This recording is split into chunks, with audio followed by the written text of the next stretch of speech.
The laughter hit her before she even reached the barn door. It wasn't a quiet snicker or a poorly concealed smirk. It was the full-throated, shoulder-shaking kind that men use when they want a woman to hear exactly how little they think of her. 3 ranch hands stood in the dirt yard of Red Hollow Ranch, and when Mara Bellamy stepped out of her truck and they got a good look at her, one of them actually slapped his knee, like she was a joke someone had finally delivered in person. She had driven 4 hours to get here. She had exactly $41 in her wallet and a duffel bag with a broken zipper in the truck bed. And she needed this job the way the cracked Texas earth around her needed rain. Desperately, without alternatives. She didn't turn around. If you've ever walked into a room knowing everyone in it had already decided you weren't enough, if you've ever had to keep moving when every instinct told you to run, then you already know what it cost Mara Bellamy to keep walking toward that barn door. Don't go anywhere. Subscribe to this channel and follow Mara's story all the way to the end. Because what happens next at Red Hollow Ranch is something none of those laughing men will ever forget, and neither will you. Hit that like button, leave a comment telling me what city or country you're watching from. I want to see exactly how far this story travels. The drive out to Red Hollow had taken Mara through 40 miles of the worst-looking country she'd seen in years. The land was yellow where it should have been brown, and brown where it should have had any color at all. Cattle she spotted through the truck window stood hip-deep in dust clouds, ribs visible even from the highway. The sky had that particular shade of white that meant heat pressing down without mercy, no cloud cover, no promise of change. She had the address written on a gas receipt in her shirt pocket. She'd checked it twice at the last intersection because the ranch road wasn't marked, and the GPS on her phone had given up 2 miles back. Red Hollow was the kind of place that didn't advertise itself, which was either a bad sign or exactly the kind of place that needed someone willing to find it. She needed to believe it was the second thing. The job listing had been pinned to the community board at a feed store in Odessa, handwritten, which was unusual, on the back of what looked like a torn envelope. Ranch hand needed. Experience with horses and cattle preferred. Remote location. Serious inquiries only. A phone number. No name. She'd called from the parking lot, and a man with a dry, flat voice had told her to come out Thursday morning and ask for Cole Rourke. She hadn't mentioned anything about herself except that she had experience. He hadn't asked. Now she was here, and the men in the yard were still laughing. There were 3 of them. The one closest to the fence post was lean and weathered, somewhere in his 40s, with a face that looked like it had been left out in the same sun as the cattle. He was the one who'd done the knee slapping. The second was younger, maybe mid-20s, with a grin that hadn't fully committed yet. The kind of young man who laughs because the older one does, not because he's made up his own mind.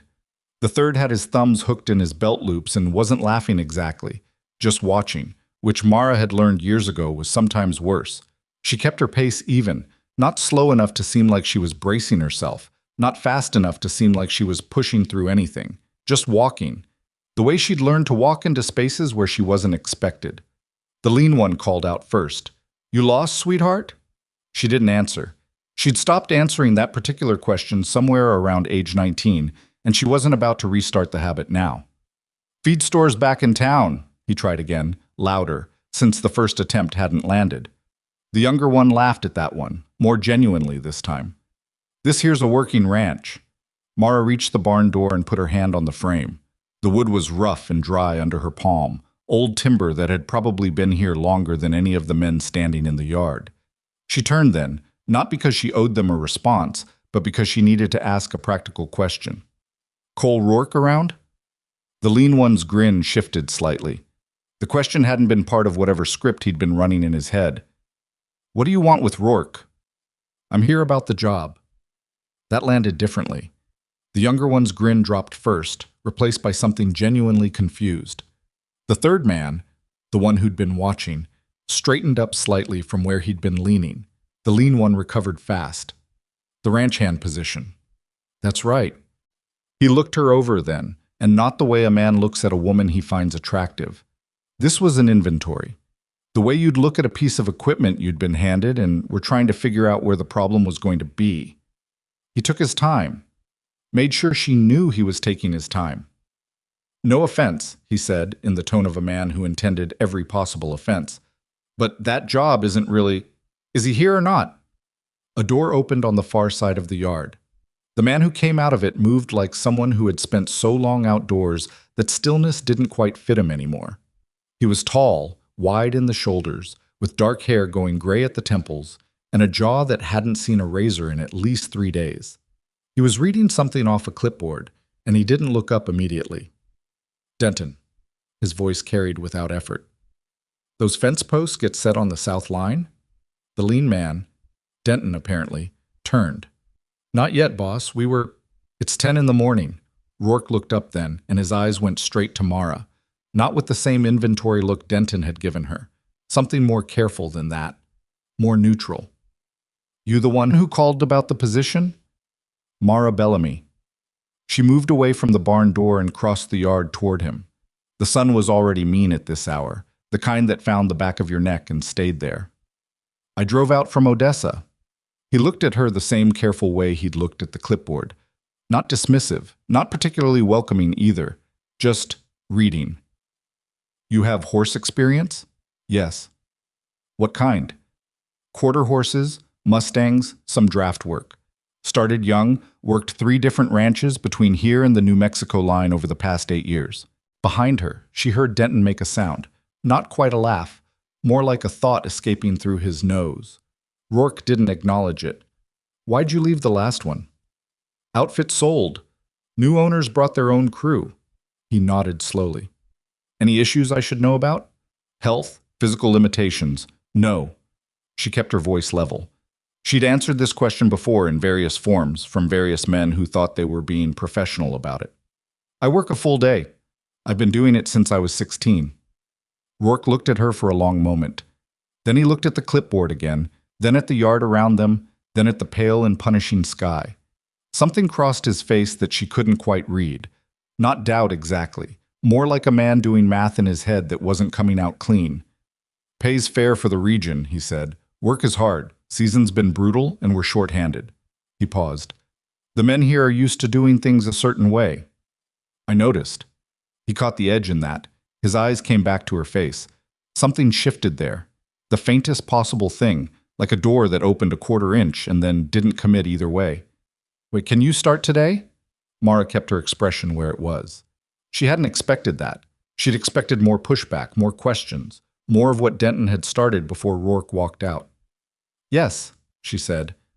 Bunkhouse has a separate room on the east end. It locks. He said it like a practical matter, not an apology. Denton will show you where to put your gear. After that, I need someone on the north fence. There's a section that needs restringing before the afternoon. He turned to go back through the door he'd come from, then stopped. Bellamy. Yeah. I hire based on what people can do, not what they look like. Anyone here has a problem with that? They take it up with me. He said it flat, without drama, like he was reading it off the same clipboard. Then he was gone. Behind her, she heard Denton spit into the dirt. She turned around and looked at him. I was staring at the door Rourke had gone through, jaw tight, and then he turned that look on Mara. Whatever he'd been planning to say seemed to get swallowed somewhere between his teeth. North fence, she said. You want to show me where that is, or should I find it myself? He didn't answer for a moment. Then, follow the road past the water tank. You'll see where the wire's down. He turned and walked toward the south without another word. The young one, she still didn't know his name, had the decency to look slightly uncomfortable. He gave her a short nod before following Denton. The third man, the watcher, held his position a moment longer. His expression had changed, but she couldn't tell into what. She went to her truck and got the duffel bag. The bunkhouse room was exactly what Rourke had implied it would be, practical and nothing more. A narrow bed, a pine dresser with a drawer that stuck, a hook on the wall for gear, a window that looked out over the back pasture. The lock was a deadbolt, not a padlock. She appreciated the difference. She dropped the duffel, washed her face at the small sink in the corner, and changed into her work shirt. Then she stood at the window for a minute and looked out at the land. Red Hollow's back pasture rolled down from the bunkhouse in a long slope, the grass pale and short from lack of rain. She could see 3 horses at the far fence line, a gray, a bay, and a roan that stood slightly apart from the other 2, hip-cocked, watching the horizon. She found her eyes going to the roan. There was something in the way it stood, Alert but contained. The kind of alert that meant it had already decided something was coming and had made its peace with waiting. She'd spent enough time around horses to know that the ones who stood like that weren't the dangerous ones. They were the smart ones. She put on her gloves and went to find the north fence. Denton had not been lying about the wire being down. He'd just been generous about it. When Mara reached the section, she found 40 feet of fencing that hadn't merely sagged or snapped at one point. Something had gone through it. The posts were tilted inward on both sides of the break. The wire pulled and stretched in the direction of the open range, which meant the force had come from the outside. Something had hit it from the range side. Hit it hard. She crouched and looked at the tracks in the dry earth near the break. They were large, unshod, spread wide, the kind of print a heavy horse makes at a run. Wild horse. Not one. Several, judging by the overlapping patterns. She stood and looked out over the range to the northwest. No movement visible, but that didn't mean anything. Horses had a way of being gone before you knew they'd been there. She got to work. The wire was heavy gauge and the ground was hard from the drought, which made post setting its own particular problem. She broke through the crust with the iron bar in her truck, set the first post, packed the base with the harder subsoil she'd broken up, tested it. Did it again. The sun had moved a full hand's width across the sky by the time she had the first post solid. She was sweating through her shirt, and her hands were already raw at the knuckle where the wire had caught her despite the gloves. She was working on the second post when she heard someone come up behind her. "You're setting them too shallow." She turned. The young one from the yard was standing behind her with his own fencing tool and a roll of wire over his shoulder. His grin was gone. He was watching her work with a look she couldn't quite categorize. Not hostile exactly, but not easy either. "I'm setting them at 16 inches, she said. "Ground's limestone underneath. Anything deeper, and you're just making work." He hesitated. "Denton usually goes 20. Denton usually lose posts when it rains." Another hesitation, shorter this time. "Sometimes." She turned back to the fence. He stood there a moment, and she thought he might leave, but instead she heard him drop the wire roll in the dirt and pick up the iron bar. "I'm Wade," he said. "Wade Callum. Mara Bellamy." He started on the next section without being asked. They worked in silence for a while, which was the kind of silence that doesn't mean hostility. Just two people with a job to do who hadn't figured each other out yet. The sun pressed down on both of them equally. "You really worked mustangs?" he asked eventually. "Some. Mostly gentling. Never full breaking. That's not how I work." "What do you mean?" "Breaking a horse means you win, and the horse loses. You don't get the best out of the animal that way. You get a horse that obeys because it's given up." She pulled a strand of wire taut and looped it. "Gentling means the horse agrees to work with you. That takes longer, but it's different on the back end." Wade was quiet for a moment. "Rourke's got a horse like that," he said. "The roan on the back pasture. Nobody can ride her. She's been here 3 months and she's thrown every hand who's tried."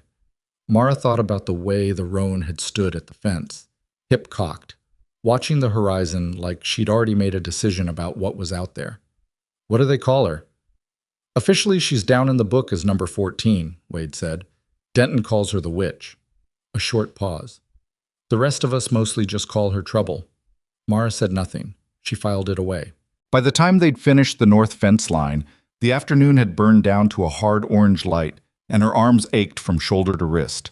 She loaded the remaining wire in the truck, stripped her gloves off, and saw that the knuckle had bled through and dried. Wade noticed and didn't say anything, which she appreciated more than if he'd made a point of it. Walking back toward the main yard, she saw Rourke standing near the water tank talking to Denton. She couldn't hear what they were saying from this distance, but Denton's posture told its own story. Arms crossed, jaw set, the body language of a man arguing a point he'd already lost and didn't know how to walk away from.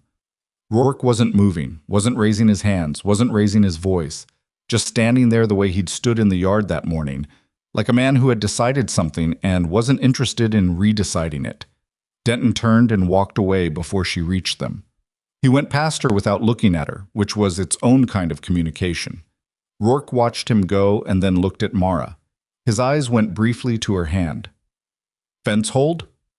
"It'll hold. You've got a wild horse problem on the northwest range. Something came through that section from the outside, so Mustangs, from the tracks. Something moved behind his expression. How many? Couldn't tell. Minimum 4 or 5, maybe?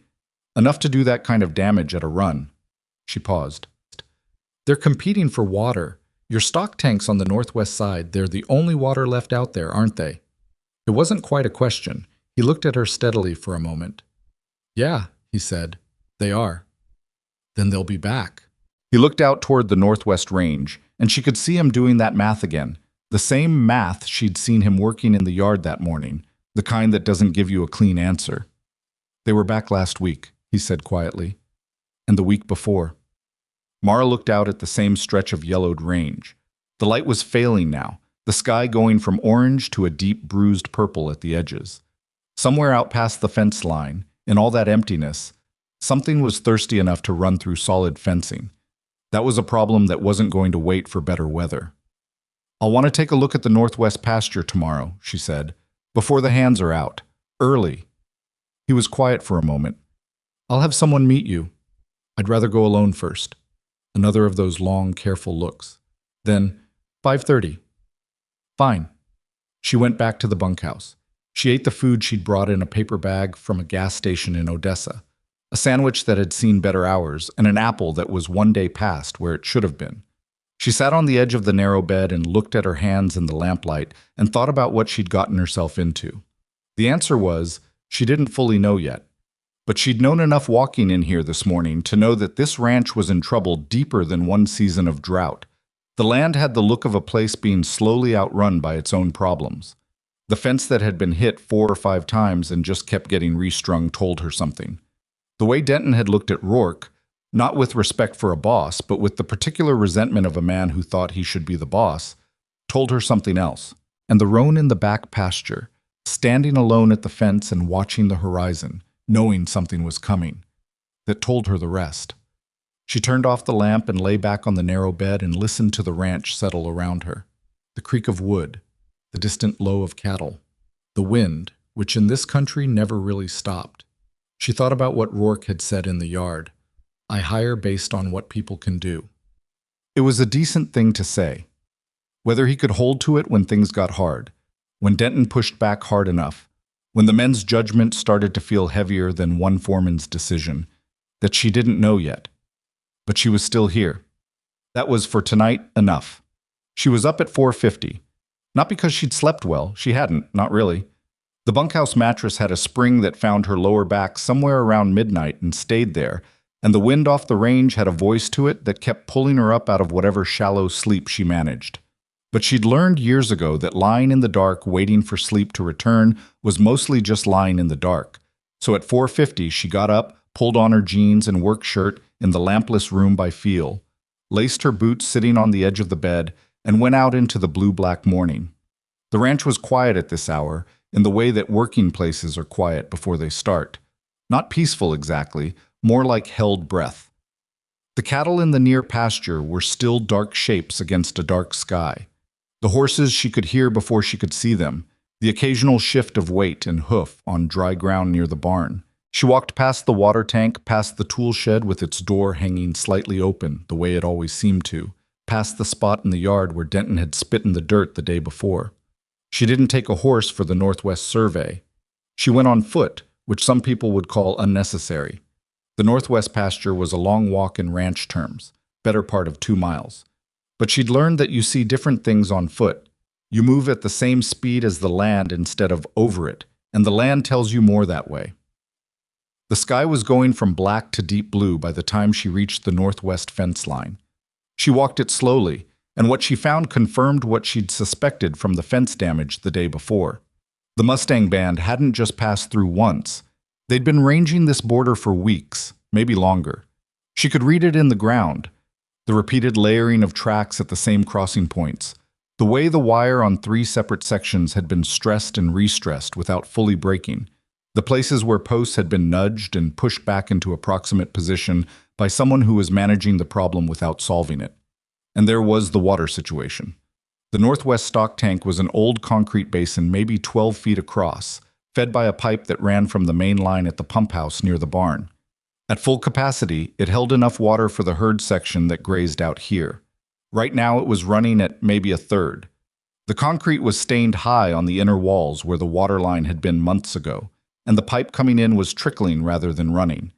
She put her hand over the inlet and felt the pressure, weak. Not failing, but working hard. Around the outside of the tank, she found mustang tracks layered over cattle tracks. The wild horses had been drinking from this tank at night, competing directly with the ranch's herd. In dry years, and this was drier than most, that kind of competition had consequences that compounded fast. She stood there in the early light and thought it through. The Mustang band was probably 8 to 12 animals based on the spread of signs she'd seen. They had no other water source within a range that made sense for them. She'd have to check, but from what she could read of the terrain, the nearest natural water to the northwest was a seasonal creek that had almost certainly been dry since May. The ranch's stock tanks were the only game left. That meant the horses weren't going to stop coming on their own. They were going to keep coming until the situation changed in one of two ways. Either they found water elsewhere, or they didn't. She was still working this out when she heard the horse behind her. She turned. Rourke was there on a big gray gelding, coming up along the fence line at a walk. He hadn't rushed to get here. He pulled up about 10 yards out and sat in the saddle looking at the tank, at the ground around it, then at her. "Find anything useful?" he asked.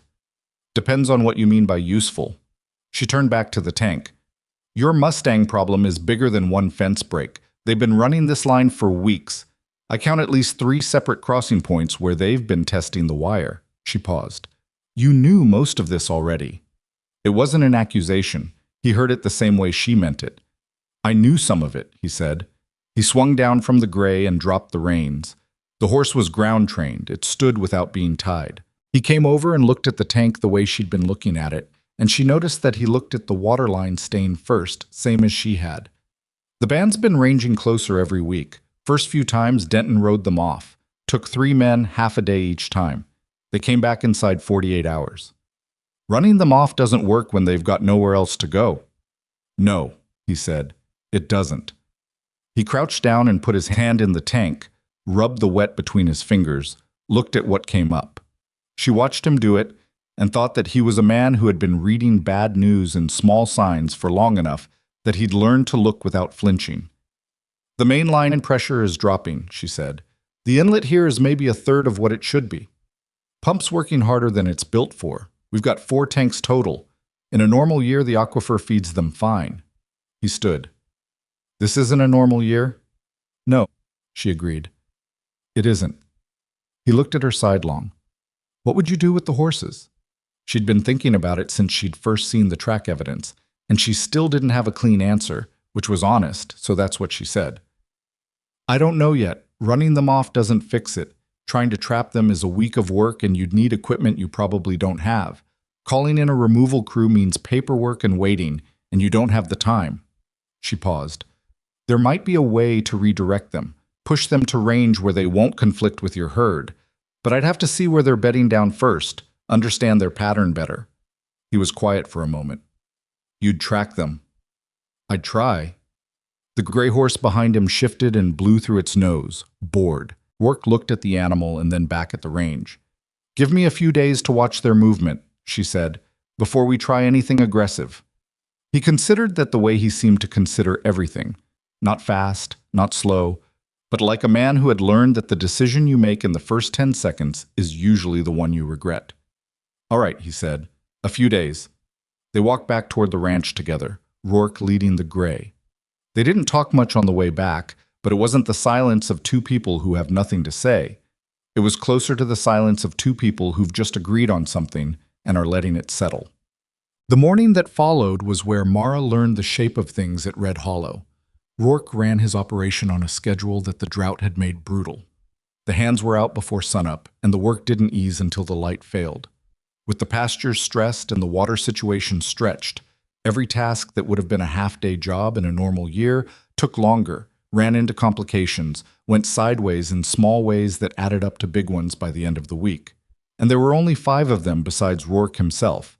Denton, Wade, 2 other hands named Garrett, and Pico, who she'd barely spoken to yet, and now her. Denton made sure the tasks fell to her in a particular order. She understood what he was doing from the first morning.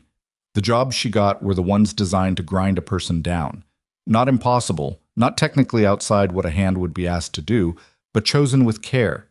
The kind of care that said, I'm going to find out where your limit is because I'm certain you have one.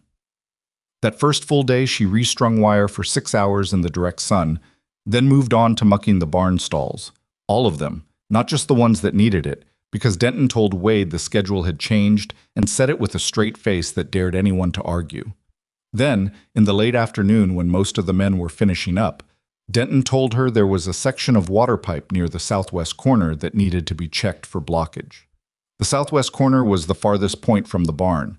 The pipe ran underground and you checked it by digging down to the junction and opening the inspection cap by hand. The ground was rock hard from drought. She dug it by hand with a post hole tool and a short-handled shovel. It took an hour and a half. The blockage, when she found it, was minor.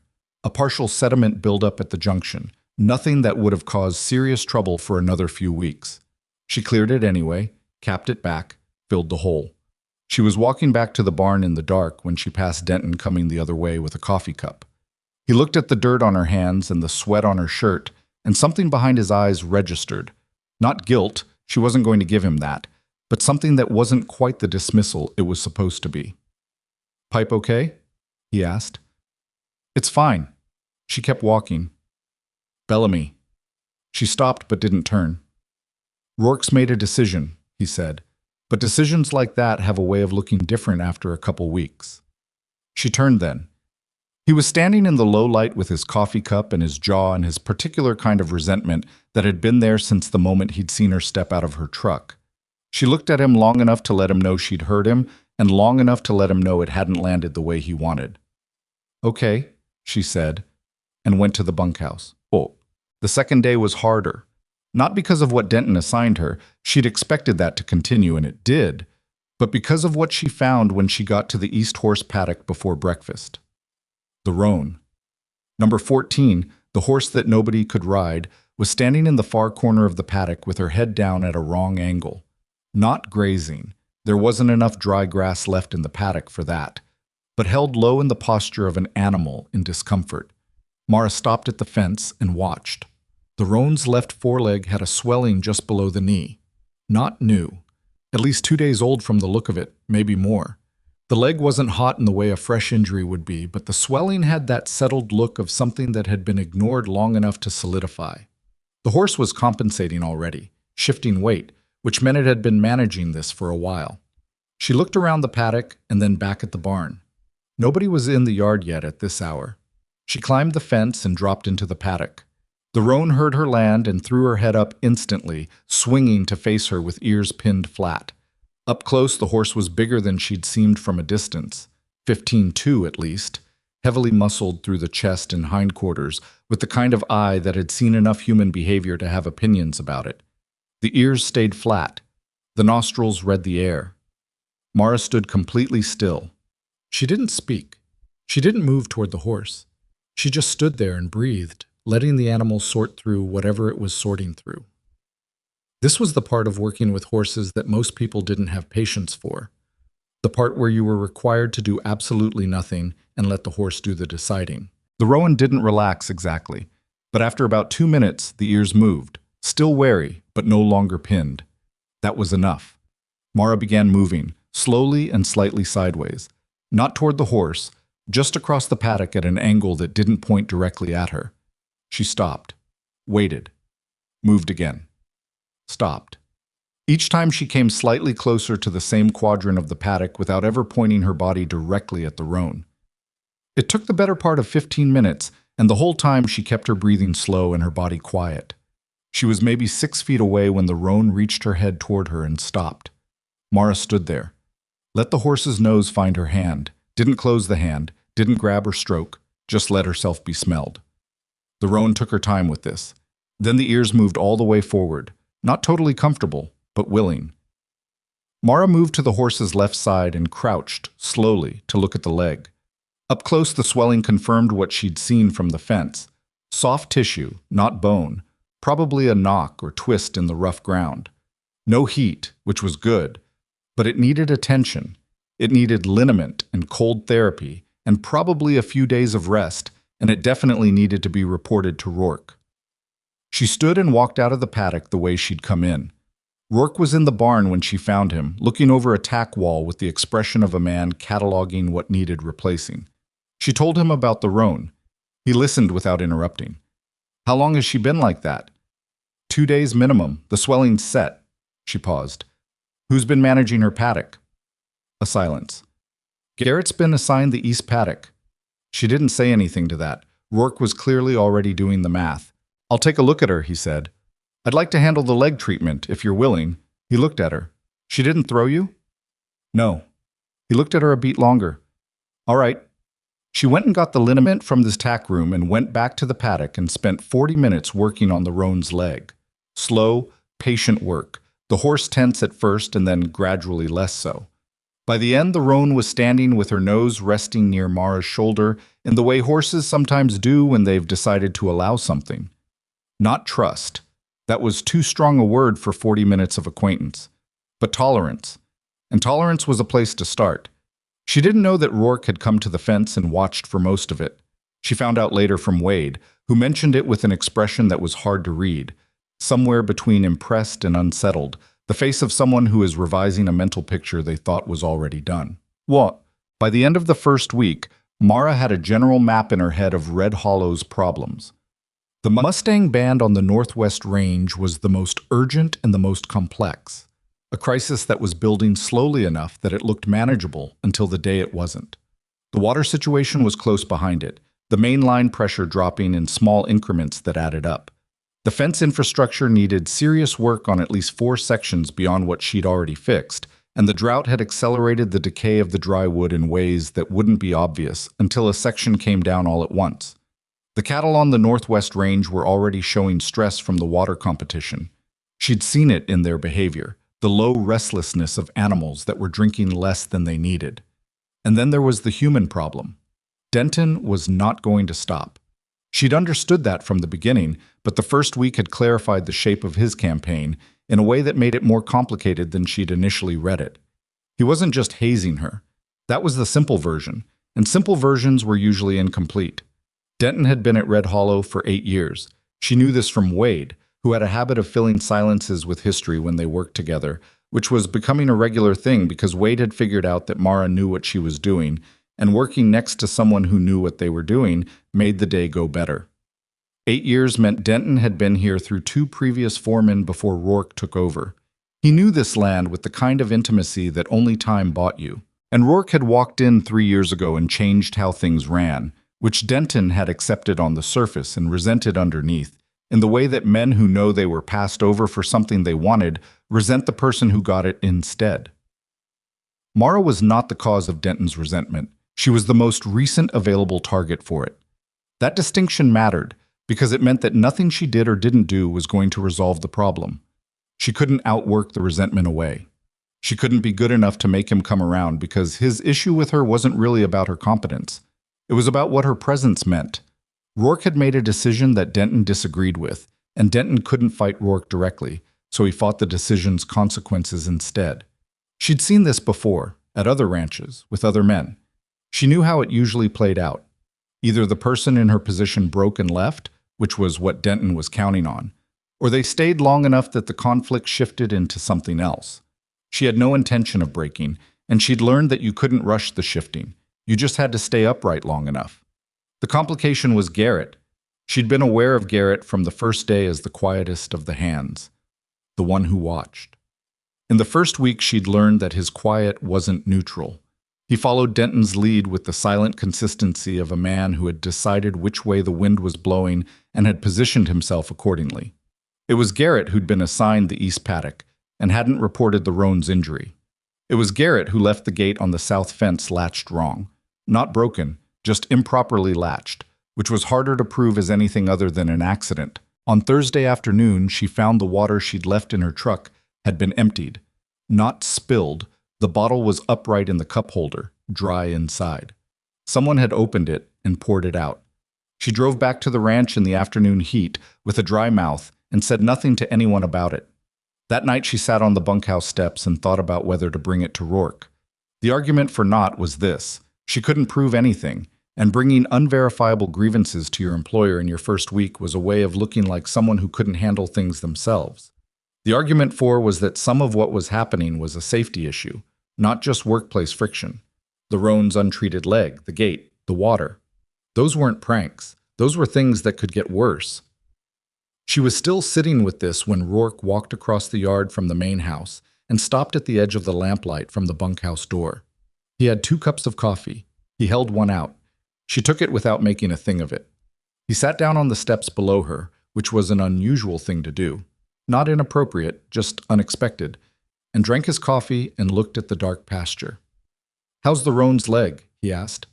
"Better? Another few days of treatment and she should be sound." She paused. "She's a smart horse. Whoever handled her before didn't know what they were doing. She came from a failed outfit north of Abilene. From what I heard, they tried to break her the hard way and got nowhere."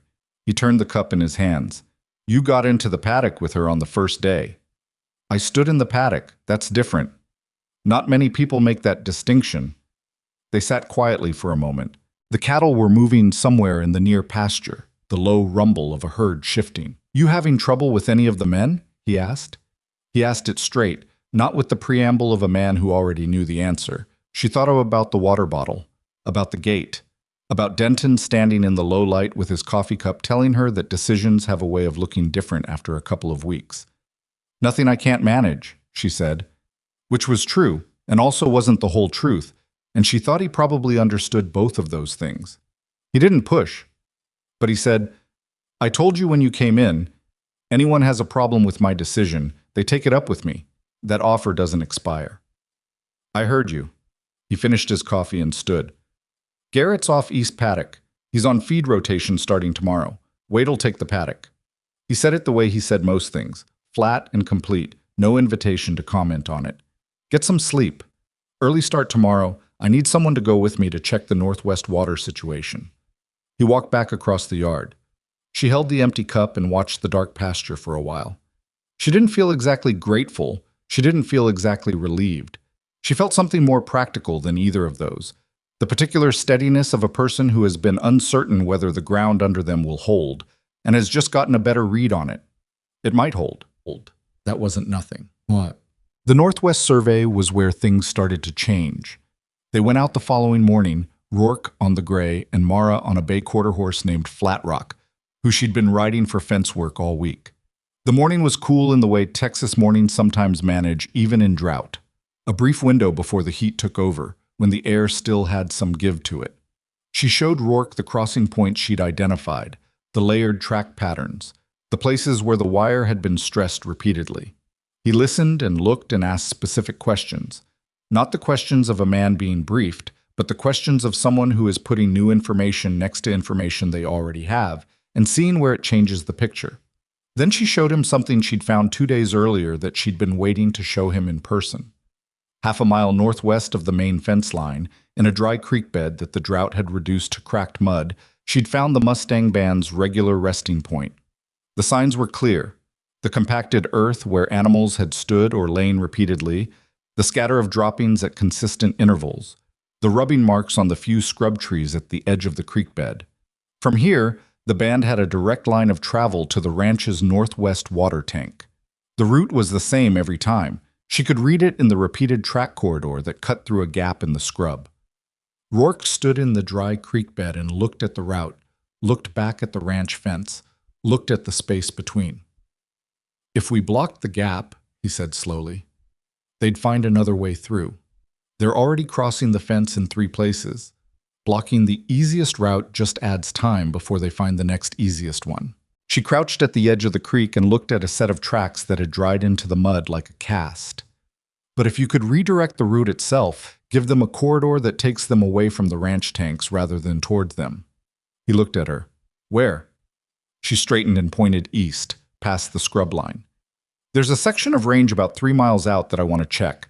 The topography looks like there might be a lower basin. Sometimes those hold subsurface water even when the surface is dry. If there's anything there, even a wet spot, it might be enough to pull them off your tanks." He was quiet for a long moment, looking east at the scrub and the pale sky. "That's a lot of ifs." "Yes," she agreed. "It is." "And if there's nothing out there?" Then we think of something else. She looked at him. But I think it's worth 2 hours to check. He thought about it the way he always thought about things. And then he pulled the gray's head up from where it had been investigating a patch of scrub and said, "Lead the way."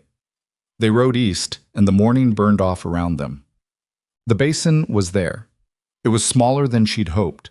A low depression, maybe 40 yards across, surrounded by a rim of pale rock that had absorbed enough of whatever rain had fallen in the past months to keep the soil at the center distinctly darker than the surrounding range.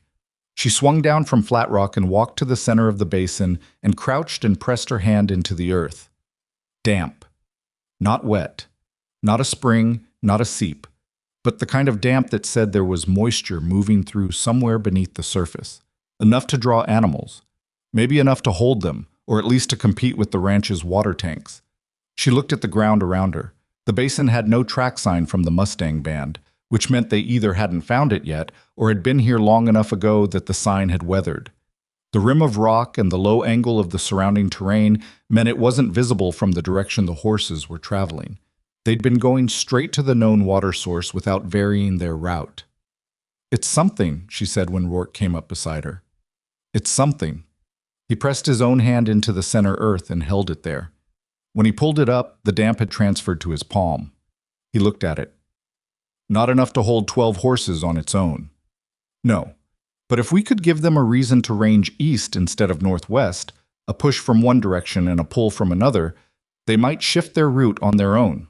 She stood and looked at the basin, at the rock rim, at the pale sky. You'd need to do something about the direction, not just the destination. He looked at her. What are you thinking? I'm thinking about the fence gap in this basin and the corridor between them. She paused. I need another day to work it out. But I think there's something here. He looked at the damp earth in the center of the basin for a long moment. Then he looked at her. You've been at this ranch for 1 week, he said. It wasn't accusatory. It was almost wondering. I've been working ranches for 8 years, she said. I know what troubled land looks like. He looked away, across the basin toward the distant fence line. Take your day, he said. What she didn't know, riding back toward Red Hollow that afternoon with the plan taking shape in her head, was that the situation she'd been carefully working to understand was about to stop being manageable. Not because anything she'd done was wrong, but because there were forces already in motion that nobody at Red Hollow had quite reckoned with. Not Rourke, not Denton, not any of them. 3 miles to the southwest, in a part of the range that hadn't been checked in 4 days, the main water line had developed a crack at a joint that was slowly, steadily widening. And the sky to the northwest, which had been uniformly white and merciless for 6 weeks, had begun to change color toward evening in a way that the cattle noticed before anyone else did. The herd in the northwest pasture had stopped moving. They were standing, a few hundred animals in the fading light, heads up, all of them facing the same direction. Northwest. Rourke saw it before she did. They were still a quarter mile from the barn when he pulled the gray up short and sat straight in the saddle in the way a man does when something his body recognizes hasn't reached his conscious mind yet. Mara felt it a half-second later. Not saw, felt. The air had changed, not the temperature, not the wind, but the pressure behind it. The particular thickness that comes before weather, that means it. She looked northwest and saw what the cattle had already seen. The sky out there had gone the color of an old bruise, greenish at the bottom where it met the horizon, darkening fast to a purple-black that was moving, visibly moving, at a speed that didn't match the mild breeze currently turning the dry grass around them. The light had gone flat and strange. Everything looked slightly wrong, the way photographs of familiar places can look wrong, technically accurate and somehow off. How long? She asked. Rourke was already turning the gray. Not long enough. He pushed the horse into a canter toward the barn. That's not a line storm. That's a front. She put her heels to flat rock and followed. The next 30 minutes at Red Hollow were the organized version of panic, the kind of controlled chaos that comes when experienced people who know what needs to happen don't have enough time to do all of it. Rourke hit the yard calling names before his horse had fully stopped. Wade came out of the barn at a run. Pico emerged from the bunkhouse still pulling on his jacket. Garrett appeared from the direction of the south fence looking confused until he looked northwest, and then he didn't look confused anymore. Denton was already in the yard. He'd seen it too.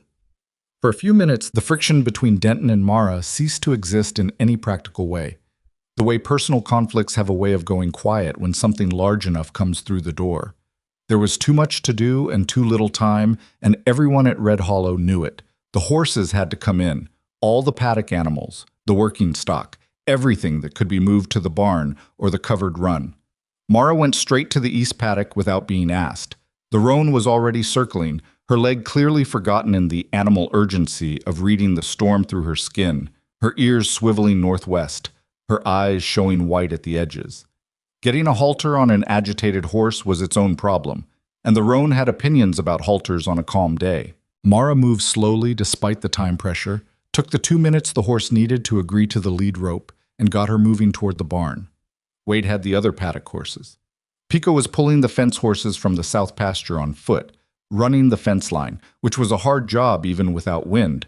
The wind was building now, not violent yet, but purposeful, the kind that comes ahead of the real thing, like an announcement. Rourke was on the radio to someone, a neighboring outfit or emergency services or both. She couldn't hear, while simultaneously directing where animals went.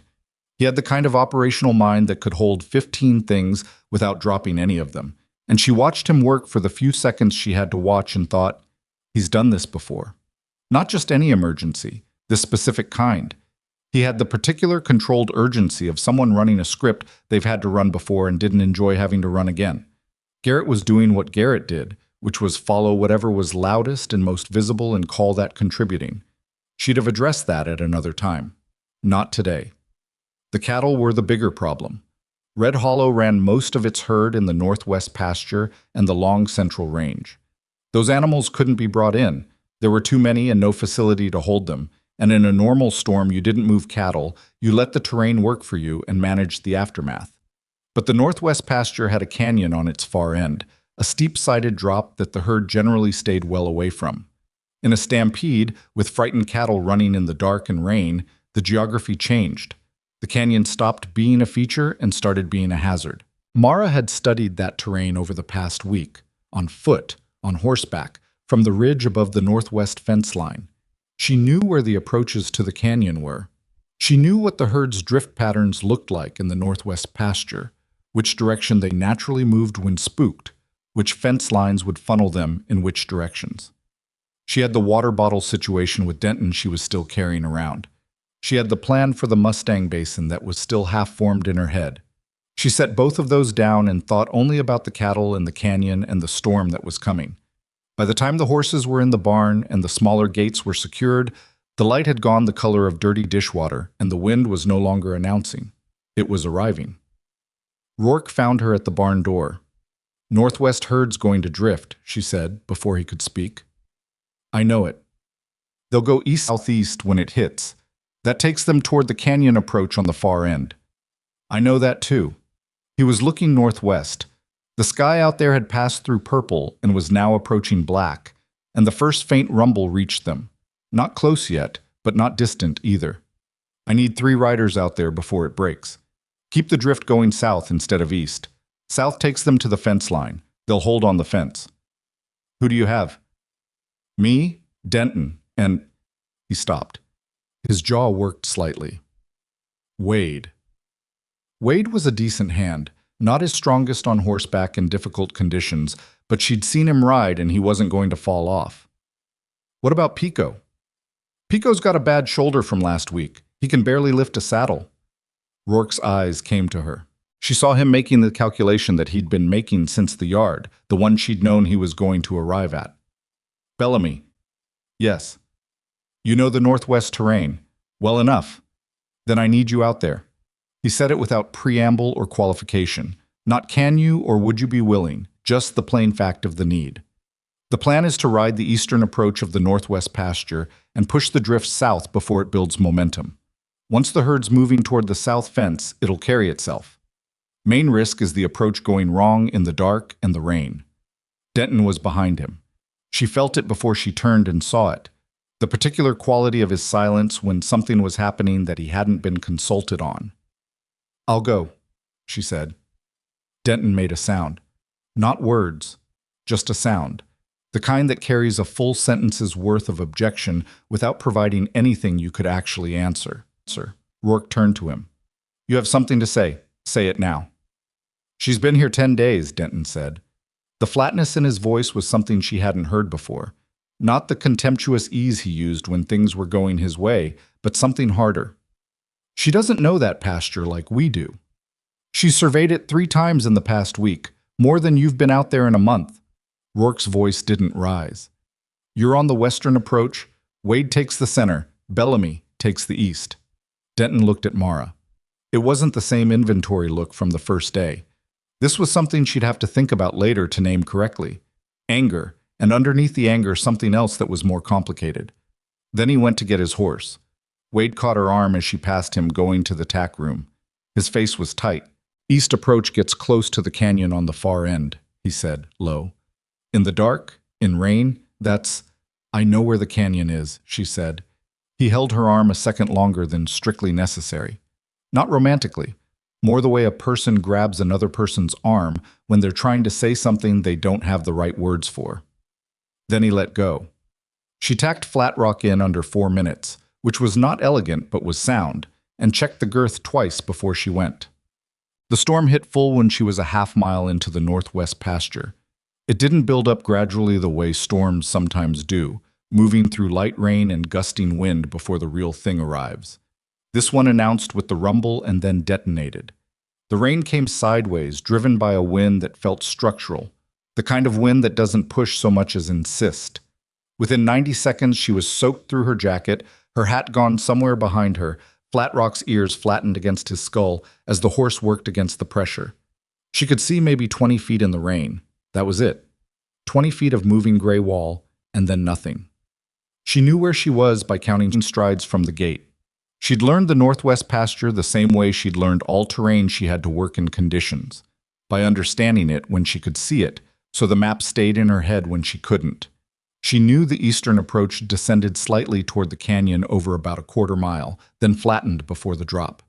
She knew the fence line that ran between the approach and the main grazing area had a section of weaker posts near the eastern terminus. She'd noted it and hadn't had time to flag it yet, another thing for the list. She heard the cattle before she reached them. Not bellowing. That was the sound of cattle in pain or in the worst kind of panic. This was the low, rolling, collective unease of a large herd that felt something bad coming and was beginning to consolidate, to press together, to drift.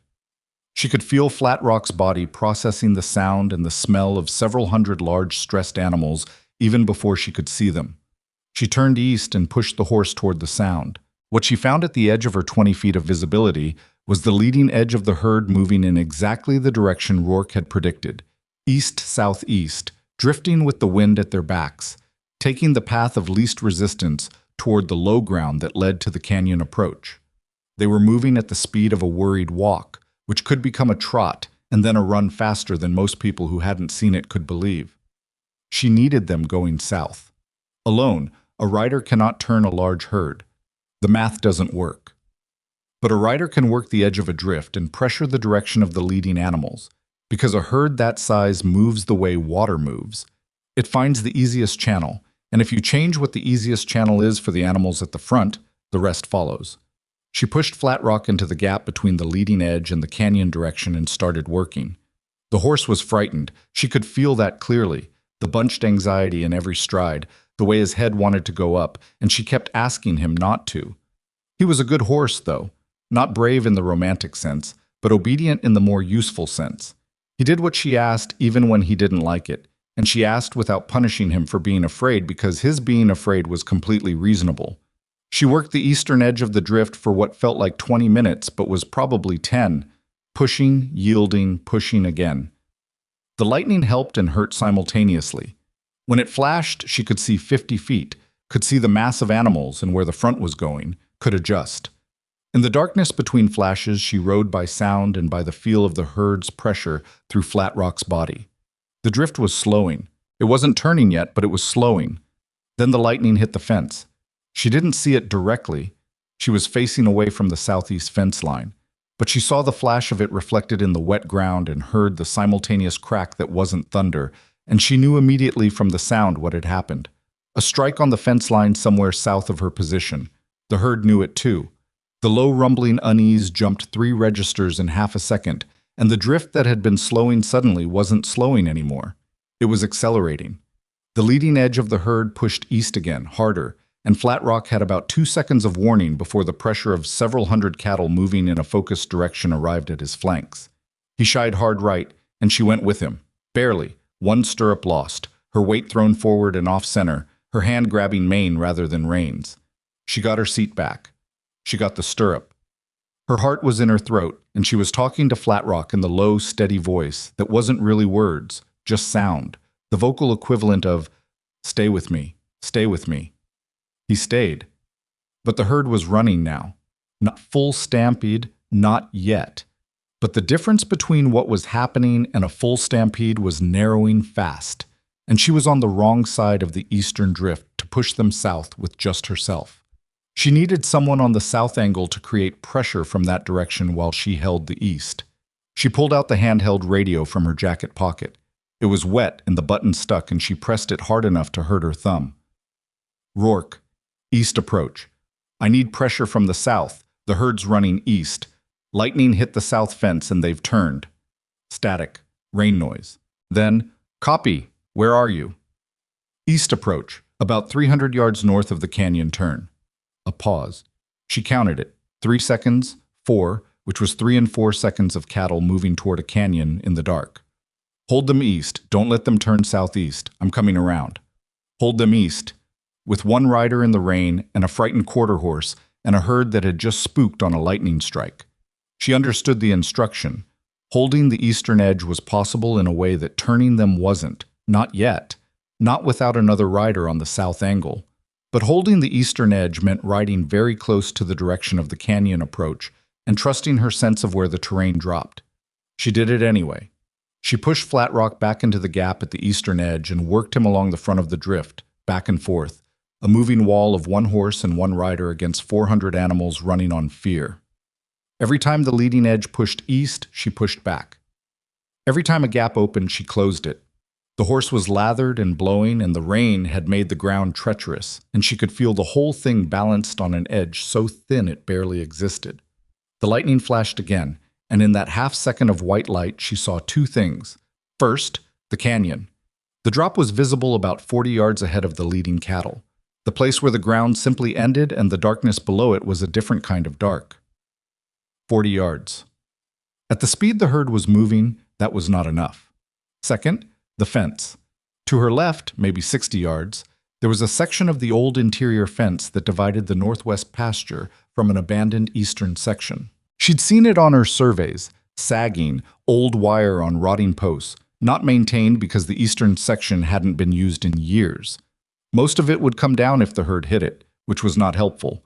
But at the northern end of that section, where the fence met a rock outcropping, there were 3 or 4 posts that had been set in the rock itself and were solid. Solid enough to anchor something. An idea arrived, not fully formed. She keyed the radio again. "Rourke, I need someone at the old interior fence, north end, the posts at the rock. Can anyone reach it?" Another pause. "That's Wade's position. Wade, you copy that?" Wade's voice came through broken by static. "I copy. I can see the fence from here. I'm maybe 200. "Get to the rock end," Mara cut in. Now. Don't tie off. Just get there and hold." She didn't wait for confirmation. She turned Flat Rock southeast, away from the eastern edge, toward the old fence, and let the horse run. The leading cattle followed the gap she'd left.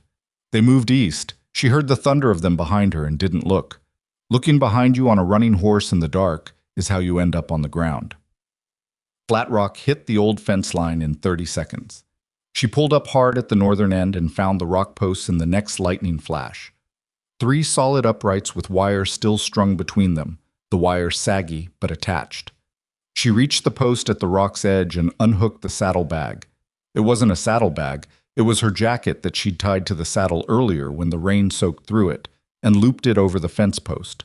Wade arrived from the south at a gallop and pulled up beside her so fast his horse nearly sat down.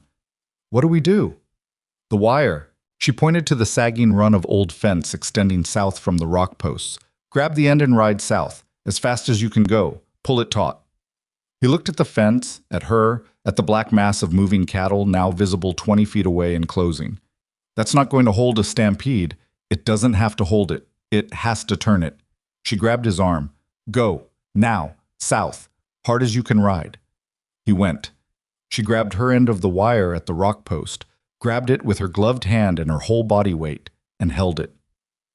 What happened in the next 45 seconds was not something she could have explained calmly afterward. The physics of it were simple enough. A stretched line at chest height to a running animal creates a barrier that registers as a wall. And animals running in a mass will turn at a wall rather than hit it if the turn is possible. The practicality of it was the difference between the physics working and someone getting killed. The leading cattle hit the wire at a run. Not a dead run.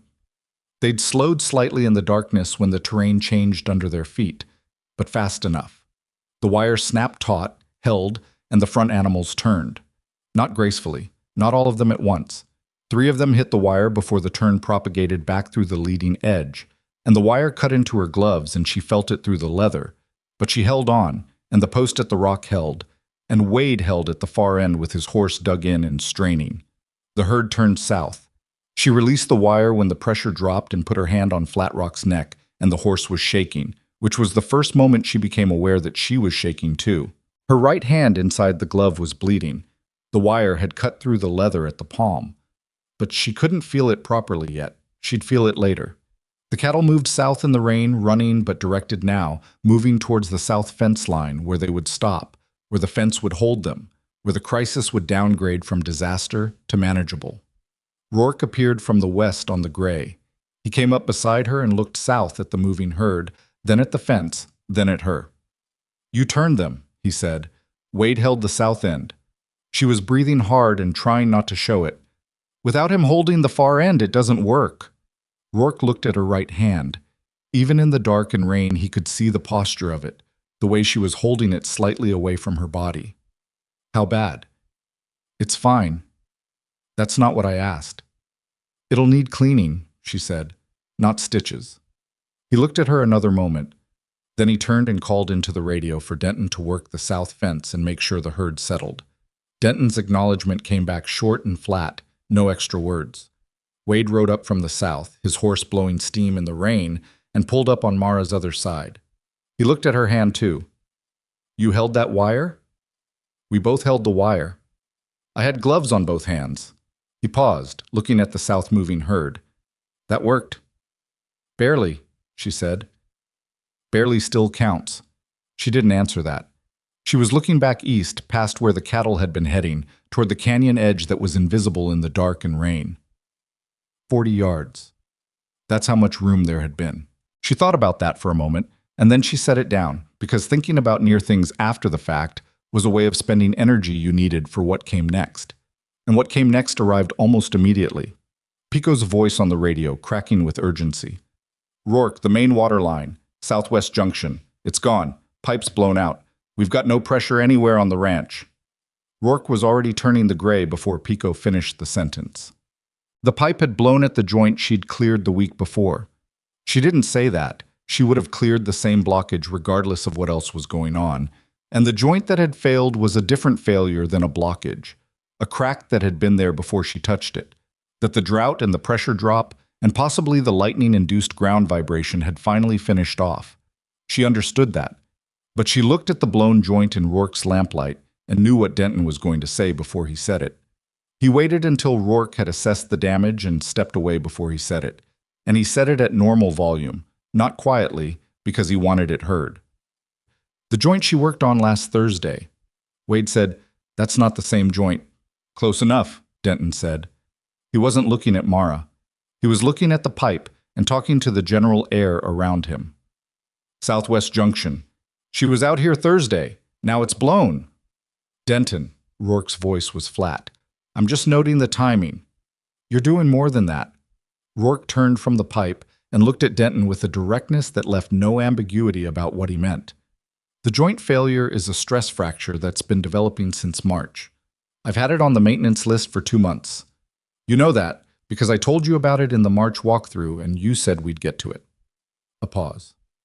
"We didn't get to it." The silence that followed was the kind that has weight. Denton's jaw worked. The rain was still falling, lighter now, the worst of the storm passed east. In the lamplight, his face had the tight, compressed look of a man holding something in that was too big to stay held. He didn't say anything. He turned and walked back toward the barn. Mara looked at the blown joint and the water sheeting out from it into the mud. The ranch's water pressure was gone entirely. Not reduced, gone. With the aquifer already stressed by drought, a blown main joint meant no water to any of the 4 stock tanks until the pipe was repaired.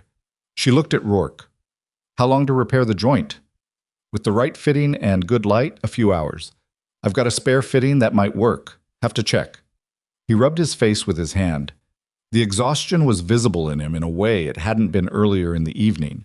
Not the regular end-of-day tiredness, but the deep compound fatigue of a man who has been running on the edge of capacity for so long that a night like this puts him somewhere past the edge.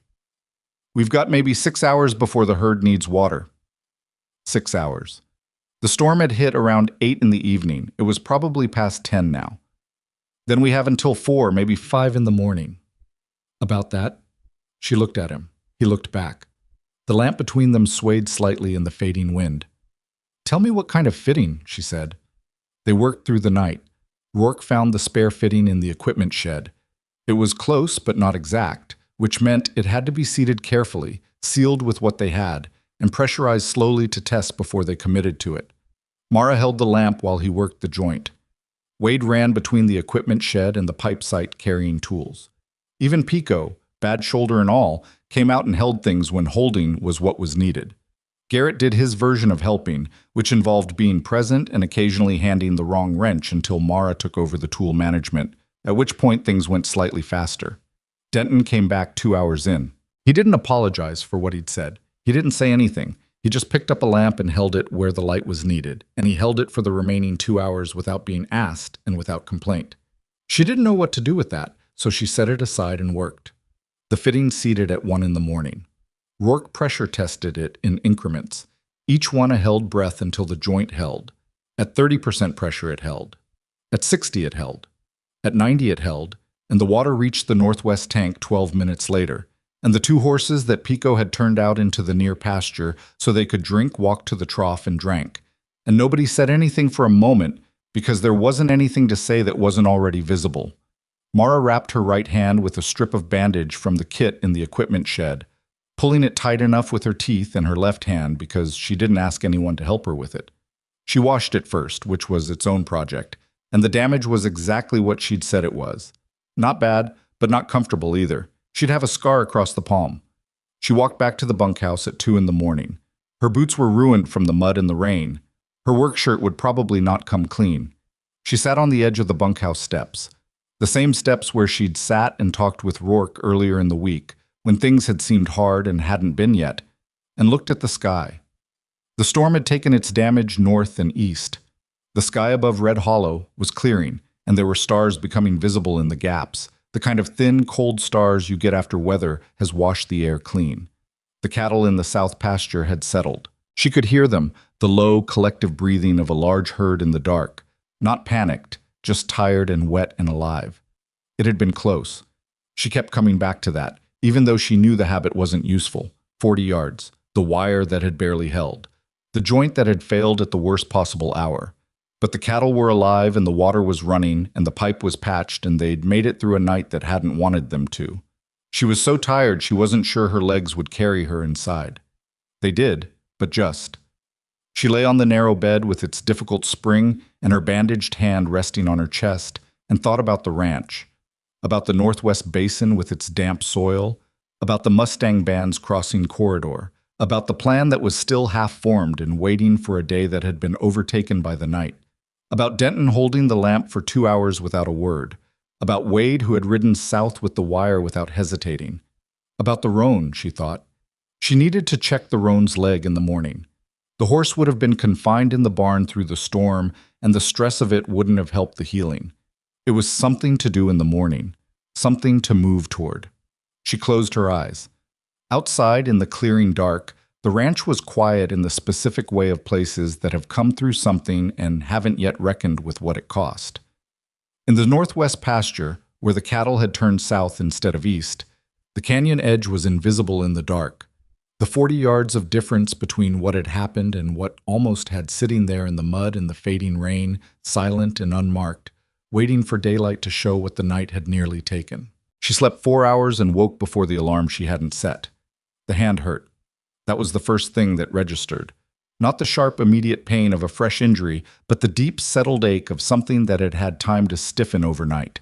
She flexed her fingers slowly in the dark and felt the pull of the bandage across the palm, and lay there for a moment, taking inventory of the rest of herself. Her shoulders were tight from the wirework and the riding. Her lower back had its complaint about the mattress spring, the same one it had every morning. Her knees were fine, which was a small mercy. She got up. The ranch had that post-storm stillness to it, a quiet different from the pre-dawn quiet she'd walked out into on her first morning here. This was the quiet of aftermath, of things that had been through something and were resting in the residue of it. The yard was wet mud over dry hardpan, everything rearranged slightly by water and wind. A section of the tool shed's east wall had blown loose and was leaning at an angle that would need to be addressed before weather hit again. 2 fence posts on the near pasture had gone over. Small damages, the kind you find in the daylight after surviving the dark. She checked the roan first. The horse was in the far stall, the one she'd been put in for the storm, and she was standing quiet with her weight evenly distributed, which was a better sign than Mara had expected. The stress of the night would have been hard on the healing leg, but horses were more resilient than people gave them credit for. They had to be, built as they were for a world that didn't accommodate fragility. Mara ran her hand down the leg slowly, feeling for heat, for the swelling's consistency. The leg was warm, but not hot. The swelling was no worse. She worked the liniment in slowly, the roan's nose eventually finding her shoulder in the way it had started to do. The same quiet claiming it had been doing for a week. Not affection exactly, more like the acknowledgement of a useful arrangement. "I know," Mara said to the horse, not to communicate anything specific, but because talking to horses while you worked on them was a habit she'd had since she was a girl and saw no reason to break. "It was a bad night. You did fine." The roan's ear swiveled toward her voice and then forward again. Outside, the first light was coming up pale and thin over the east range. She was re-wrapping the leg when she heard boots in the barn aisle and knew from the sound of them, not Wade's shorter stride, not Pico's slightly uneven one from the shoulder, that it was Rourke. He stopped outside the stall and looked at the leg, at her hands, at the bandage on her right palm that was already showing a spot of red through the white where she'd bled through overnight. "You need to let someone else do that," he said, meaning the wrapping. "I'm almost done." "Bellamy." "Give me 2 minutes." He waited. She finished the wrap, secured it, stood and stripped her gloves, carefully, from the left hand first, then easing the right one off around the bandage. He was watching the process, and she let him because there was nothing to hide about it, and making it into something private wouldn't make the hand hurt less. "Let me see it," he said. She turned her palm up. He took her hand by the wrist, not roughly, just matter-of-factly, and looked at the bandage, and at the bleed-through, and at the bruising visible above the bandage line. "Needs to be redressed," he said. "I know, I'll do it in the bunkhouse. I've got the kit in the office." He released her wrist. "Come after you're done here." She nodded, and he left, and she stood in the stall with the roan for another minute, just breathing. She was tired in a way that coffee wasn't going to fix. The compound tiredness of a body that had spent itself fully and been handed another morning before it was ready. But the morning was here regardless of whether she was ready for it, which was the particular truth of ranch work that she'd understood since she was 16 and had never stopped understanding. She went to the office. Rourke's office was a small room at the back of the main house. Not a house in any comfortable sense, more a large working structure that happened to have rooms in it where people ate and slept. The office held a desk with a surface that had clearly not been clear for years. A topographic map of the property tacked to one wall with various markings in pencil and red ink. A row of binders on a shelf above the desk, and 2 chairs. The kit was a proper first aid box, not the flimsy tin from the equipment shed, and Rourke opened it on the desk and sat on the edge of the desk in a way that said he'd been in this room since well before she'd woken up. He redressed the hand with the competence of someone who had done this for themselves and others enough times to have no hesitancy about it. She sat in the chair and let him work, and looked at the topographic map on the wall. She'd seen ranch maps before, but this one had been worked over with the kind of consistent attention that told you something about how the person who made the marks thought. The water sources were marked in blue, current, and former. The fence lines were in black, with dates in small handwriting where they'd been repaired or rebuilt. The pasture sections had penciled notes in the margins, grazing rotation records, capacity notes, drought adjustments. The canyon on the northwest end was ringed in red, which she understood now in a way she hadn't fully before last night. "How long have you had this ranch?" she asked. 11 years. He was cutting medical tape with the small scissors from the kit. Bought it from a family that ran it for 3 generations. They sold because the youngest generation didn't want it. "You run it alone? No family?" He didn't answer immediately, which was itself an answer. "I run it with hired hands," he said. She accepted that and looked at the map again. "You marked the canyon." "Year 3. We lost 22 head in a night storm. Fence on the north approach failed and the herd went east in the dark." He smoothed the tape down over the bandage. "Took me 2 days to get down into the canyon to find them all." She thought about that. About the man who'd stood in the yard this morning, having already lived that version of last night. Fully, not almost. "That's why you had the plan ready," she said. "The riders on the approaches. That's why." He set the scissors down. The plan didn't account for a fence strike taking out the south pressure. No plan accounts for everything. "No," he said, "it doesn't." He put the kit away and moved around the desk to the chair on the other side, which put the desk between them in the formal arrangement of a conversation that was about to become something more deliberate than small talk. She recognized the shift and waited. He looked at the map on the wall for a moment before he looked at her. "The waterline situation," he said. "The main joint held last night, but the fitting isn't rated for long term. It needs a permanent repair." "How long before we can get the right fitting?" "I've already called. 2 days, maybe 3, coming out of Odessa." He paused. "In the meantime, the line will hold if we keep the pressure managed, but we're running on a margin that doesn't give us much room." "The Mustang band," she said, because that was where the margin went. "Yes." She'd been turning this over since before she fell asleep. "The basin we found, the damp one, east of the northwest fence. I want to try something with it." She leaned forward slightly in the chair, not because she needed to be closer to be heard, but because the plan required her full attention to lay out right, and her full attention had a physical quality to it. "The band is running the same corridor every time, from the dry creek bed northwest to the ranch tank. Same route, same crossing points. That kind of consistency means it's a learned behavior. They found water that way once, and they've been going back the same way since." "And?" "Learned behavior in horses can be interrupted if you change the information they're working from." She looked at the map on the wall, wishing she could point to it from where she was sitting.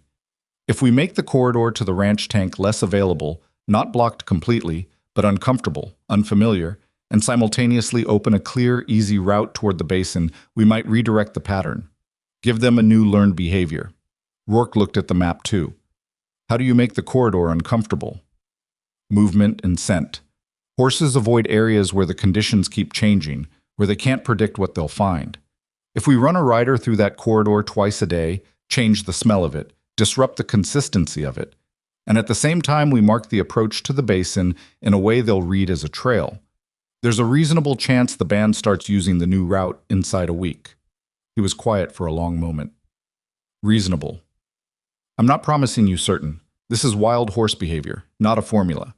But I've seen redirection work on Mustang bands before, and these animals are showing classic learned route dependency. That's the best condition for this approach." He looked at her steadily. "How long do we have before the line fitting fails?" You said 2-3 days for the part. And if the band hits the tank tonight? Then we run them off the way Denton's been doing it, buy another 24 hours, and start the redirection protocol tomorrow morning, first thing." She paused. "But running them off tonight and starting redirection tomorrow gives us the best shot at having the problem down before the fitting arrives." He picked up a pencil from the desk and turned it in his fingers. She'd noticed he did this when he was thinking, not nervously, just something for his hands to do while his mind worked. "I'll need Denton on the northwest line tonight," he said. "He won't like it." "He doesn't have to like it." Rourke almost smiled at that. Not quite. The expression fell slightly short of it, but it was the closest she'd seen from him. No, he agreed. He doesn't. She spent the morning on the storm damage, which was its own catalog of problems. The east wall of the tool shed was the simplest. Loose cladding, reattachable with the right screws, and 20 minutes. The fence posts in the near pasture were more work. 2 of them snapped at the base from the wind, which meant new posts and proper setting, which meant digging in soil that was still wet from last night's rain, but would be hard as concrete again by afternoon. She started with the posts before the soil hardened. Wade worked alongside her. He'd been doing that more naturally over the past week, falling into step beside her the way you do with someone whose work rhythm you've understood and adapted to. He didn't talk constantly, which she appreciated. He talked when there was something to say. There was something to say about halfway through the second post. "Denton talked to me this morning," he said. She didn't stop working. "About what?" "About last night. About the wire and the turn." He paused in a way that meant he was choosing the next words with care. He said it was a good call. She looked up from the post hole. Wade was looking at the work rather than at her, which was how he delivered information he wasn't sure how she'd receive. "He said that to you." "He said it to Pico and Garrett, and I was there." A pause. "He didn't say it to you?" "No." "Does that bother you?" She thought about it honestly before she answered. "Not really." She went back to the post. "What Denton thinks of me and what Denton says about me are 2 different things. I'll take the first one changing and not worry about the second for now." Wade considered this. "That's a patient way to look at it. I've been doing this long enough to know that respect for men like Denton doesn't come in apologies. It comes in how they work next to you. Last night he held the lamp for 2 hours. Wade nodded slowly. He understood that the way people who do physical work for a living understand the language of labor. What it means when someone shows up without being asked. What it means when they hold the thing that needs holding and don't make a production of it. They set the second post and moved to the third. "The roan's walking better," he said a while later. "She is." "You think she'll take a rider?" Mara tamped the earth around the post base. "Eventually, she'll need more time first, but she's getting there." She paused. "She's been handled badly before. That takes longer to work through than a physical injury." "Garrett was supposed to be managing her before you came," Wade said. He said it carefully, in the way that meant he'd been thinking about when to say it. "I know. He's not... I don't think he did it on purpose. He's not that kind of person. He just didn't pay attention, and then when she got hurt, he didn't want to be the one to say it." He looked down the fence line. "That's its own kind of problem." "Yes," she agreed. "It is." She thought about Garrett, who was not cruel and was not motivated and was, in the operational sense of a working ranch during a crisis season, close to useless. The world was full of Garretts. People who occupied space in a system and didn't break anything visibly, but didn't hold anything up either, and the people around them carried the weight of that without it ever being named. She'd been carrying some of Garrett's weight since she arrived. She expected she'd keep carrying it. That was fine. What she couldn't afford was for his inattention to put an animal or a person at risk again, and that was a conversation for Rourke, not for her. She'd have it. When the time was right, she'd have it. In the afternoon, she rode the northwest fence line to assess the storm damage, and she found 2 things that mattered. The first was expected. 3 sections of the fence that had been stressed by the pre-storm cattle movement, and the wind had either gone down or gone loose. She marked the locations and assessed the repair priority. The easternmost section was urgent. That was the approach corridor toward the canyon, and she wasn't leaving that fence line compromised overnight. The second thing she found was not expected. At the southwestern end of the northwest fence, where the old interior fence met the main boundary, she found the Mustang band. Not moving, not ranging, standing. There were 11 of them, which answered her question about the band size. They were gathered in the shade of the scrub on the far side of the fence, facing the ranch. And when Flat Rock came over the low rise and they saw her, not one of them bolted. They shifted, the ones at the edges moving slightly back, but the core of the band held position. The lead mare, she could identify her immediately, a dark dun with a hip scar, and the particular stillness of an animal that was used to making decisions, stood at the center and watched Mara. The way Mara sometimes watched things she was trying to figure out. Mara pulled Flat Rock to a stop and sat very still. The Mustangs were not in good condition. She could see it clearly even at 50 yards in the afternoon light. The ribs visible on most of them, the dull quality of coats that should have had more sheen, the hip bones showing on the younger animals at the back of the band. The drought had cost them. They were not desperate in the acute way of animals with no options left, but they were hungry, and they were thirsty, and they had been pushing against this fence line for weeks, not out of aggression, but out of need. She looked at the lead mare, and the mare looked back at her. She thought about the basin, the damp soil, the subsurface moisture that might or might not be enough to matter. She did something then that she would not have been able to fully explain to someone who hadn't spent years reading animals. She turned Flat Rock east, slowly, deliberately, and rode in the direction of the basin at a pace that was not a hurry.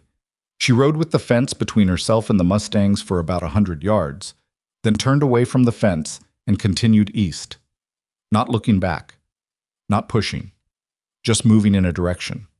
When she got to the basin, she stopped and got down from Flat Rock and pressed her hand into the center earth the same way she had the first time she'd come here. Still damp. Damper, actually. The rain from last night had reached whatever subsurface layer was holding moisture here, and the center of the basin was visibly darker than the surrounding ground. Not wet, but more than damp. She looked back the way she'd come.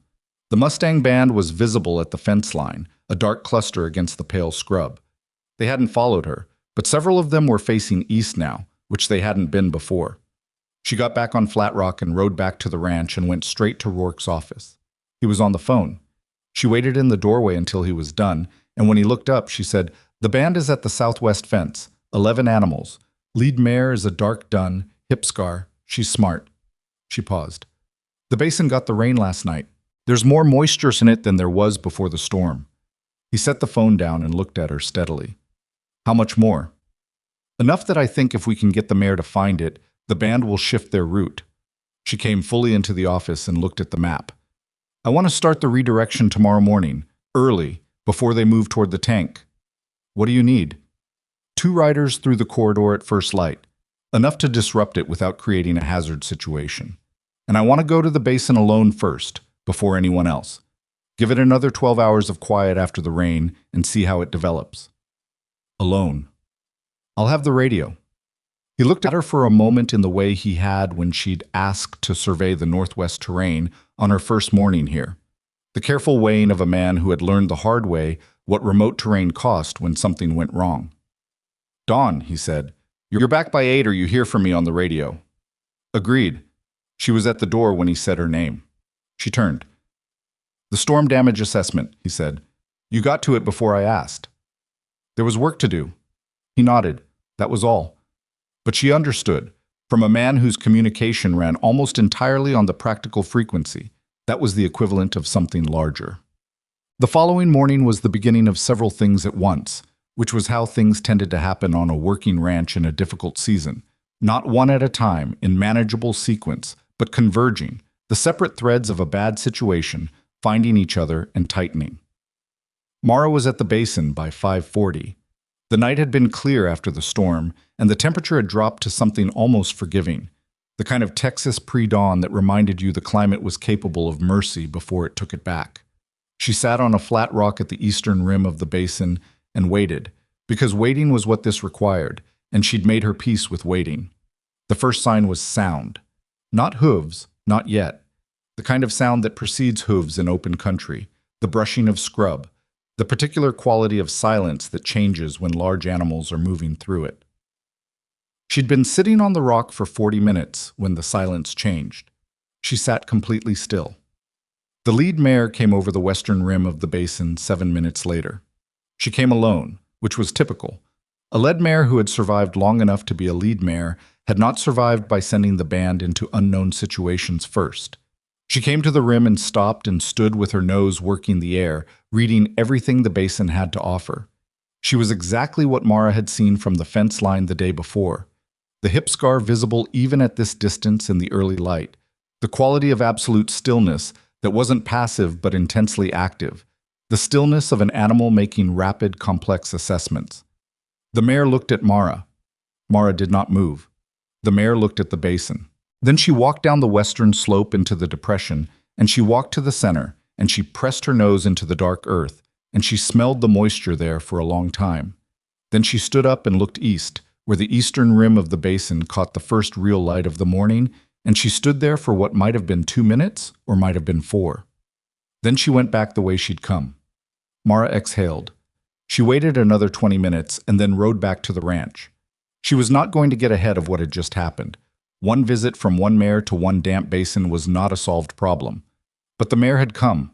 She'd found the place. And the information that a lead mare puts into her body, through her nose, through her feet on the ground, through the moisture she finds, that information goes into the band. Maybe that day, maybe the next time they ranged east. She was going to have to be patient. She was good at patient. What she was not prepared for was what she found when she got back to the ranch yard. Denton was standing near the gate with his arms crossed and his jaw set, and beside him was a man she'd never seen before. Older than Denton, wide through the middle, wearing clothes that were too clean for this ranch at this hour, a hat that had never worked a day in its life. He had the particular posture of a man who was used to arriving somewhere and being the most important person there. Rourke was standing opposite them both with the expression she'd learned to read as controlled, the flat, careful face he wore when he was holding something in. She slowed Flatrock to a walk as she came through the gate. The stranger turned and looked at her the same way she'd been looked at on her first day, that same inventory assessment, and his expression after the inventory was the same conclusion Denton had reached in the yard 3 weeks ago, before he'd known anything about her. It hadn't improved with the knowing. She brought Flatrock to a stop and swung down and stood at the horse's shoulder. "This the new hand?" the stranger said. Not to her, to Rourke. "This is Mara Bellamy," Rourke said. "She's been with us 3 weeks." The stranger looked at Rourke. "I heard about the storm damage. Heard the herd almost went over the canyon." "Almost," Rourke said. "They didn't. Because of some wire trick." The stranger said wire trick in the way you'd say lucky accident, as though the distinction between the two was so obvious it didn't require stating. "Cole, I'm trying to help you here. I've got a proposition that solves your water problem, solves your fence problem, and gives you enough working capital to run the ranch through next season. All I'm asking—" "I know what you're asking," Rourke said. He said it quietly. "Then let's talk about it properly. In the office." The stranger glanced at Mara. "Privately." Rourke looked at the stranger, then he looked at Mara, and the look was brief but not empty. Then he said to the stranger, "Come inside," and they went. Denton stayed in the yard. He watched Rourke and the stranger go inside, and then he turned and looked at Mara, and she looked back at him, and for a moment neither of them said anything. "Who is that?" she asked. Denton looked at the house door. "Harlan Voss. Owns the outfit southwest of here. 3,000 acres. He paused. "He's been after Red Hollow for 2 years. She looked at the house door too. "To buy it. To absorb it. There's a difference." Denton's jaw tightened. He wants the water rights and the Northeast Range. Everything else he'd fold into his operation. Red Hollow stops existing as a property. She stood with that for a moment. The morning light was coming up fully now, the pale forgiveness of dawn burning off into the white heat that was the season's default. Somewhere in the northwest pasture the cattle were moving. "The storm gave him an opening," she said. "The storm, the water line, the drought." Denton looked at her then, and his face had something in it that wasn't the usual, not the resentment she'd mapped and learned, but something closer to what people looked like when they were worried about something real. "Cole's been holding this place together with baling wire and stubbornness for 2 years. Voss knows that. He knows exactly when to show up." She looked at the door that had closed behind Rourke and Harlan Voss. She thought about the topographic map on the wall of the office, the water marked in blue, the red ring around the canyon, 11 years of marks in pencil on paper. She thought about the damp basin and the lead mare pressing her nose into the dark earth. "The waterline fitting," she said. "Has Rourke called about expediting the delivery?" Denton looked at her slightly oddly. "Called yesterday. 2 to 3 days. If it arrives tomorrow, and the line is repaired properly tomorrow, what does that change for Voss's argument?" Denton was quiet for a moment, following the logic. "It changes the water situation from a crisis to a managed problem. And if the Mustang band shifts their corridor this week, then the Northwest tank isn't being competed." His eyes narrowed slightly. "What are you thinking?" "I'm thinking that the best argument against selling a ranch is a ranch that's operating." She looked at the house door again. "Voss is here because the storm made things look bad. The worse things look, the stronger his position. If things stop looking bad, he doesn't lose his position entirely. He still has the 2-year campaign and the resources and the patience of a man who can afford to wait. No, he doesn't lose his position entirely. She met Denton's eyes.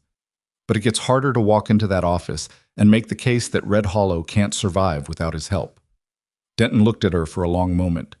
Something was happening behind his expression that she couldn't fully read. Too many things at once, the compressed complexity of a man who had been on one side of a line for 3 weeks and was finding the line wasn't where he'd left it. The fitting might come tomorrow, he said slowly. I could call and push on that.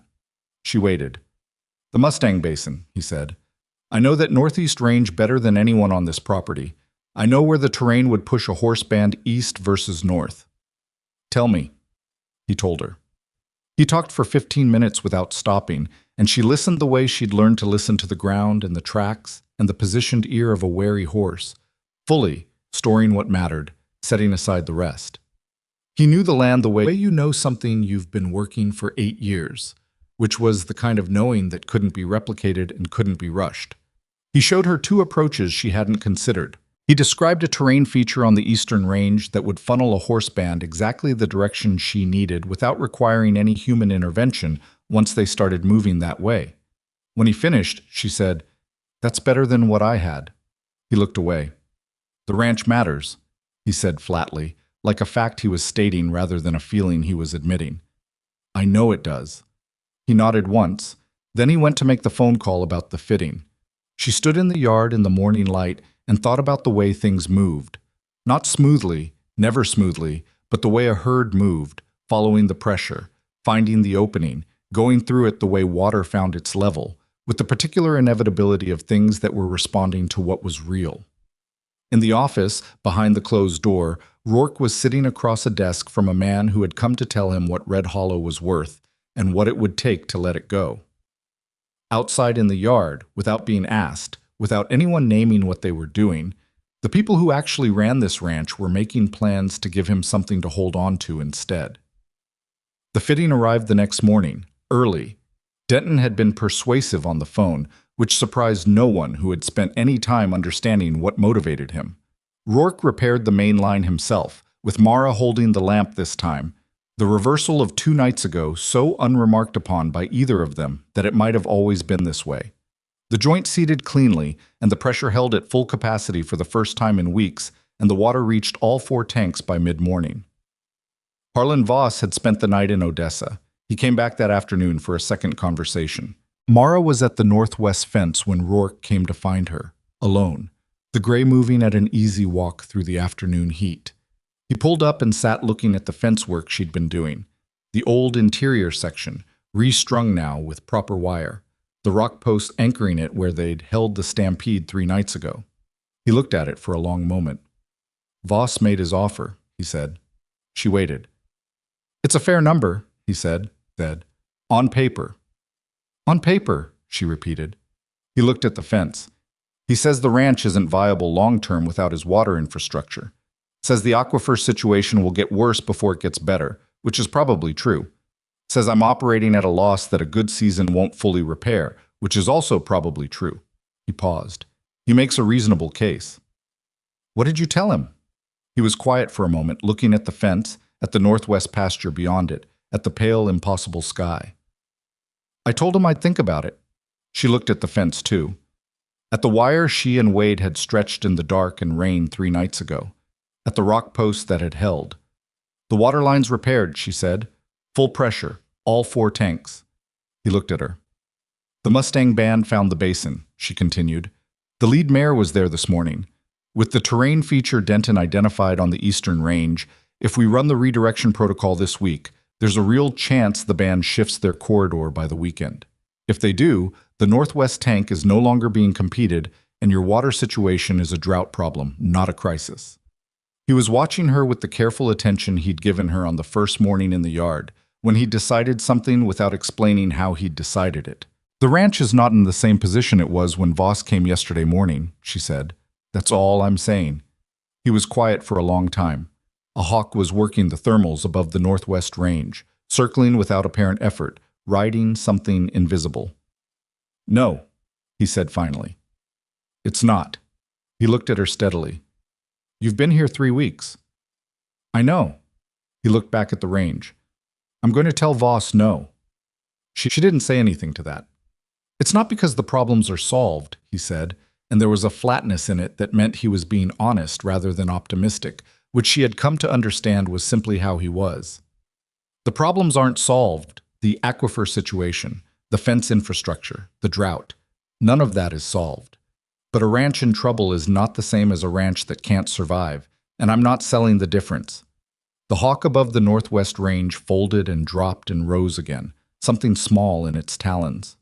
Mara looked at the fence line, at the rock posts, at the long pale range running northwest toward where the Mustang band was or wasn't, following the information their lead mare had brought back from a damp basin in the eastern scrub. Some things moved slowly. Some things moved in the dark, without witnesses, following nothing more visible than moisture in the earth or pressure on a wire. She had come here 3 weeks ago with $41 and a broken zipper on her duffel bag, and the knowledge of what she could do, which nobody had asked her for yet, but which was the only currency she'd ever had that held its value. It was holding now. That was for this afternoon enough. Voss left on a Thursday. He didn't make a scene about it. Men like Harlan Voss didn't make scenes. They made calculations, and when a calculation stopped working, they revised it and moved on to the next one with the same unhurried patience they'd brought to the first. He shook Rourke's hand in the yard, said something about the offer standing if things changed, and drove his clean truck back down the ranch road without looking back. Mara watched from the east paddock where she was working with the roan. She watched the truck until the dust it raised disappeared past the low ridge, and then she turned back to the horse. The roan had been watching too. Horses noticed vehicles the way they noticed everything, with the full-body alertness of an animal that had learned the world contained surprises and had decided to track them all. When the truck disappeared, she brought her attention back to Mara, ears forward, and Mara thought, good. That's the right direction to look. She'd been working the roan every morning for 10 days now, not riding her, not yet. Building the language that came before riding, the conversation that had to happen first if you wanted the horse's agreement, rather than just her reluctant compliance. Groundwork, pressure and release, the patient mapping of what the horse would accept and what she needed more time with. The roan had opinions about most things, and Mara respected that and worked around it rather than through it, which was slower but built something that lasted. The leg was sound, had been sound for 5 days, the swelling gone entirely, the horse moving with the full fluid power of an animal whose body had healed. She was something to watch in motion, big and balanced, the roan coloring catching the morning light in a way that shifted between brown and red depending on the angle. Wade had come to the fence twice to watch the groundwork sessions and hadn't said much, but she'd caught his expression, and it was the expression of someone who was beginning to understand that what they were watching was not a trick. She brought the roan through the groundwork sequence, changes of direction, yielding the hindquarters, the backing that the horse had resisted for a week and now offered almost immediately when asked. Then she stood at the horse's shoulder and put her hand on the animal's back, applying slow downward pressure. The roan's skin twitched, but she held. Mara increased the pressure gradually, leaning her weight across the horse's back without climbing, just loading the signal of what was coming. The roan stood. Mara released and stepped back and gave her a moment. The roan turned her head and blew through her nose and looked at Mara with the expression that was either communication or coincidence, depending on how much you credited horses with. Not today, Mara said. But close. She meant it. 2, maybe 3 more sessions, and the roan would carry a rider. Her rider, specifically, there was no guarantee the horse's tolerance would extend to anyone else yet, and Mara wasn't going to rush that part. Trust built in one direction didn't automatically transfer, with horses or with people. That was a lesson the roan had apparently learned the hard way, and Mara wasn't going to be the one to teach it again. The redirection protocol had been running for 6 days when it started working. She knew it was working not because she saw the Mustang band at the basin. She didn't, not directly, but because she stopped seeing their sign at the ranch fence line. The crossing points that had been active for weeks, the layered tracks at the 3 breach locations on the northwest boundary, went quiet. First the middle crossing, then the western one, then the eastern crossing where the wire had been broken and broken and broken again. On the 5th day, she rode to the basin at dawn and found what she'd hoped to find: the band's tracks in the damp soil around the depression, overlapping each other in the way that meant repeated visits. The lead mare's prints were identifiable. She had a slightly splayed left front from old terrain damage, a distinctive signature in the ground. The mare had been here at least 3 times in 5 days. The rest of the band was following. Denton's terrain knowledge had been the piece that made it work.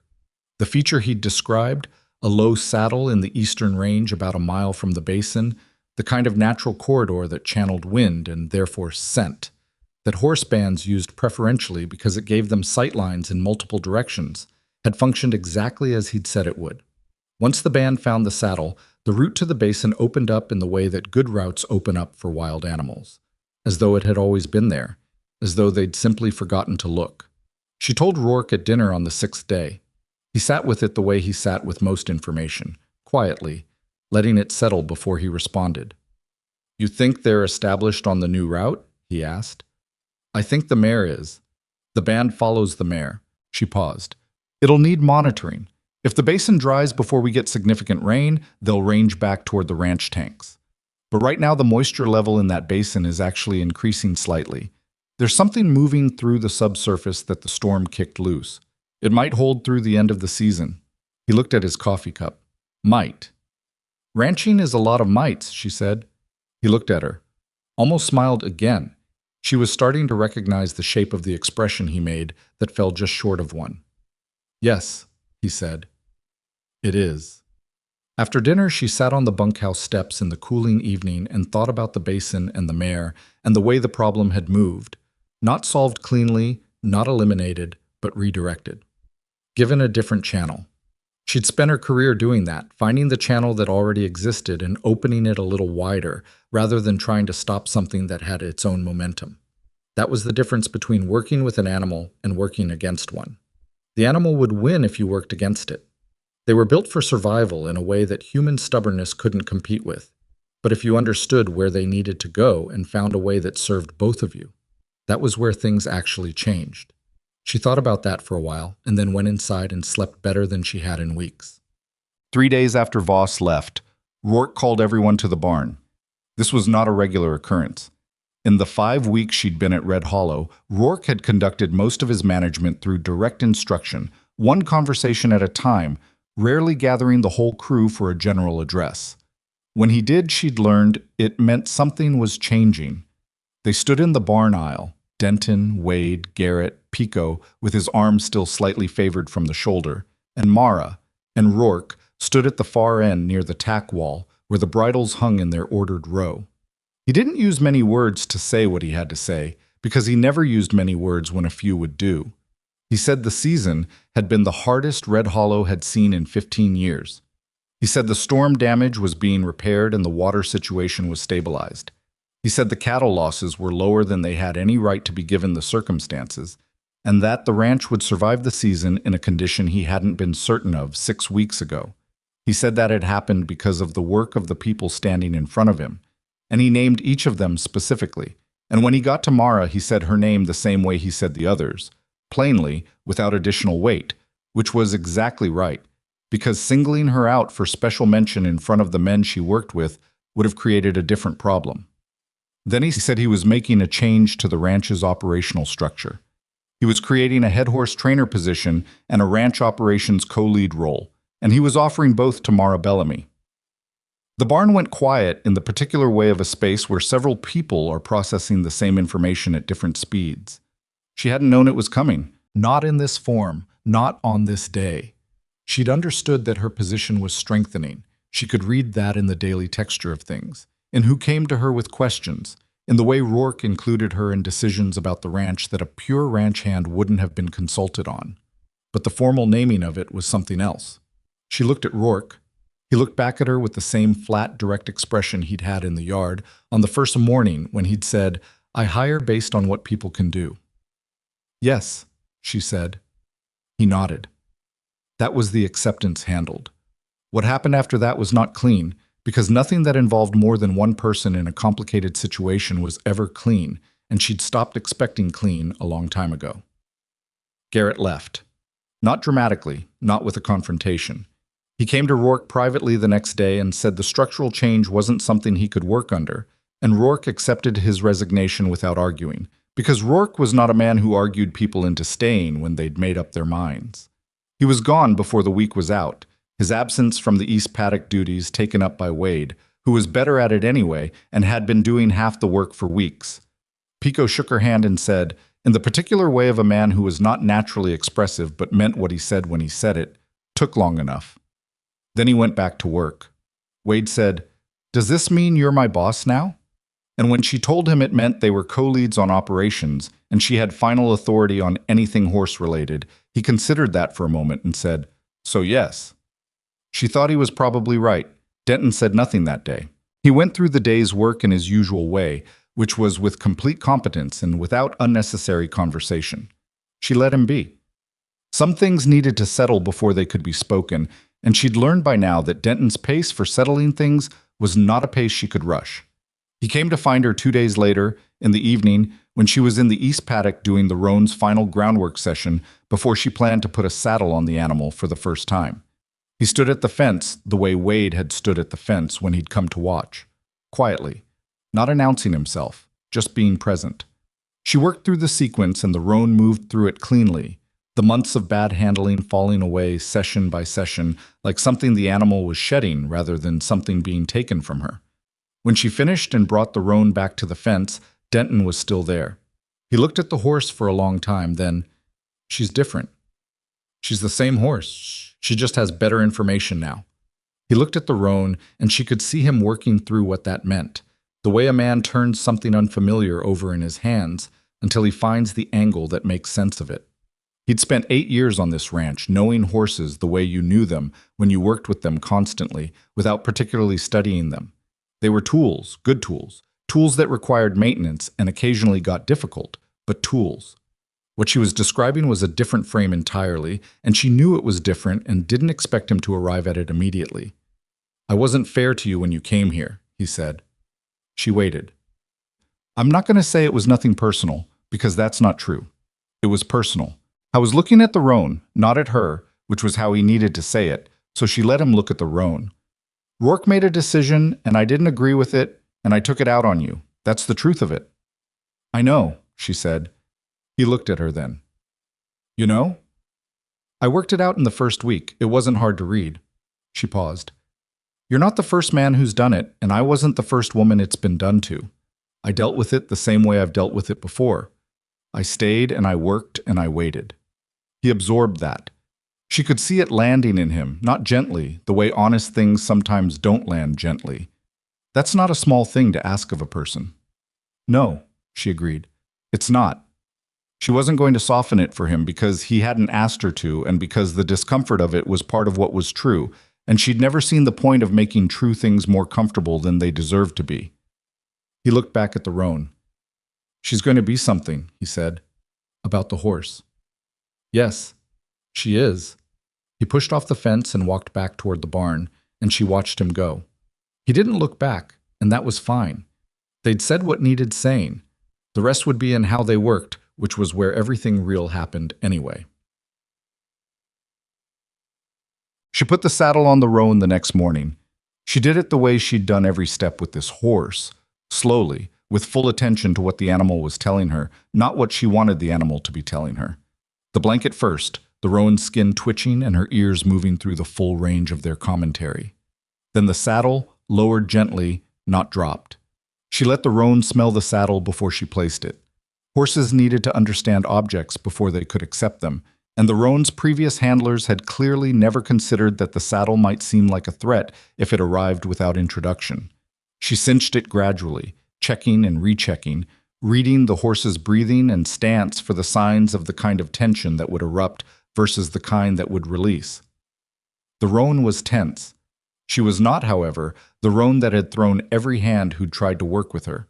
She was not precisely, a different horse than she'd been. She was the same horse with better information, as Mara had told Denton. The same bone and muscle and history and intelligence, with a different understanding of what the humans in her life intended to do with it. Mara led her around the paddock at a walk with the saddle on. Once, twice. Let the feel of it become the new normal. Then she put her boot in the stirrup. The roan turned her head and looked at her with one dark eye, and Mara looked back. "I know," she said. "Last step." She went up. The roan's whole body changed, the surge of electricity through muscle and attention that came when something that large realized it was carrying something. She held. Mara sat complete still and breathed and did nothing, asked for nothing, just sat and let the fact of it be the fact. 10 seconds. 20. The roan shifted her weight to adjust to the load, which was a thinking motion, not a panic motion. She walked. Not because Mara asked her to, because she decided to. She walked a slow circle around the east paddock on her own terms with a rider on her back. And Mara let her go wherever she wanted, and kept her hands soft and her seat quiet. And the roan walked the circle twice and then stopped at the fence and looked out at the northwest range. Wade was there. He'd come quietly and she hadn't heard him, and his face was doing the thing it had been doing for weeks when he watched her work. The revision, the ongoing adjustment of a picture that kept turning out to be larger than he'd measured it at first. "You're riding her," he said. "She's walking me," Mara said. "There's a difference." He shook his head slowly.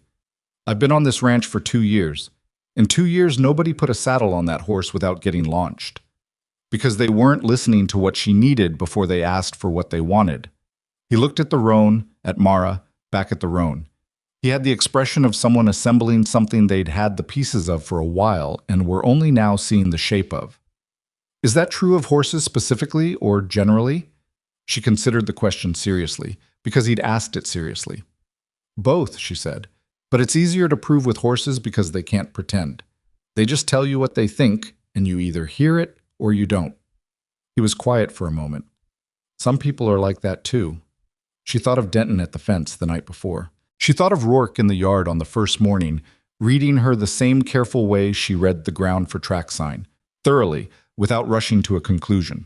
She thought of the young man she'd been at 16, showing up at her first ranch with nothing but the knowledge of what she could do, and the older hand who'd given her one chance and then stepped back to see what she'd do with it. "Some people are," she agreed. She dismounted slowly, ran her stirrups up, and left the roan standing in the paddock with the saddle still on her, getting used to the weight and the smell of herself in the leather. Tomorrow she'd ask for something more. The roan would probably give it, not because she'd been broken or forced, but because she'd been heard, and hearing had a way of opening what force never could. The last week of the season arrived the way last week's always did, not with a declaration but with a collection of small signs.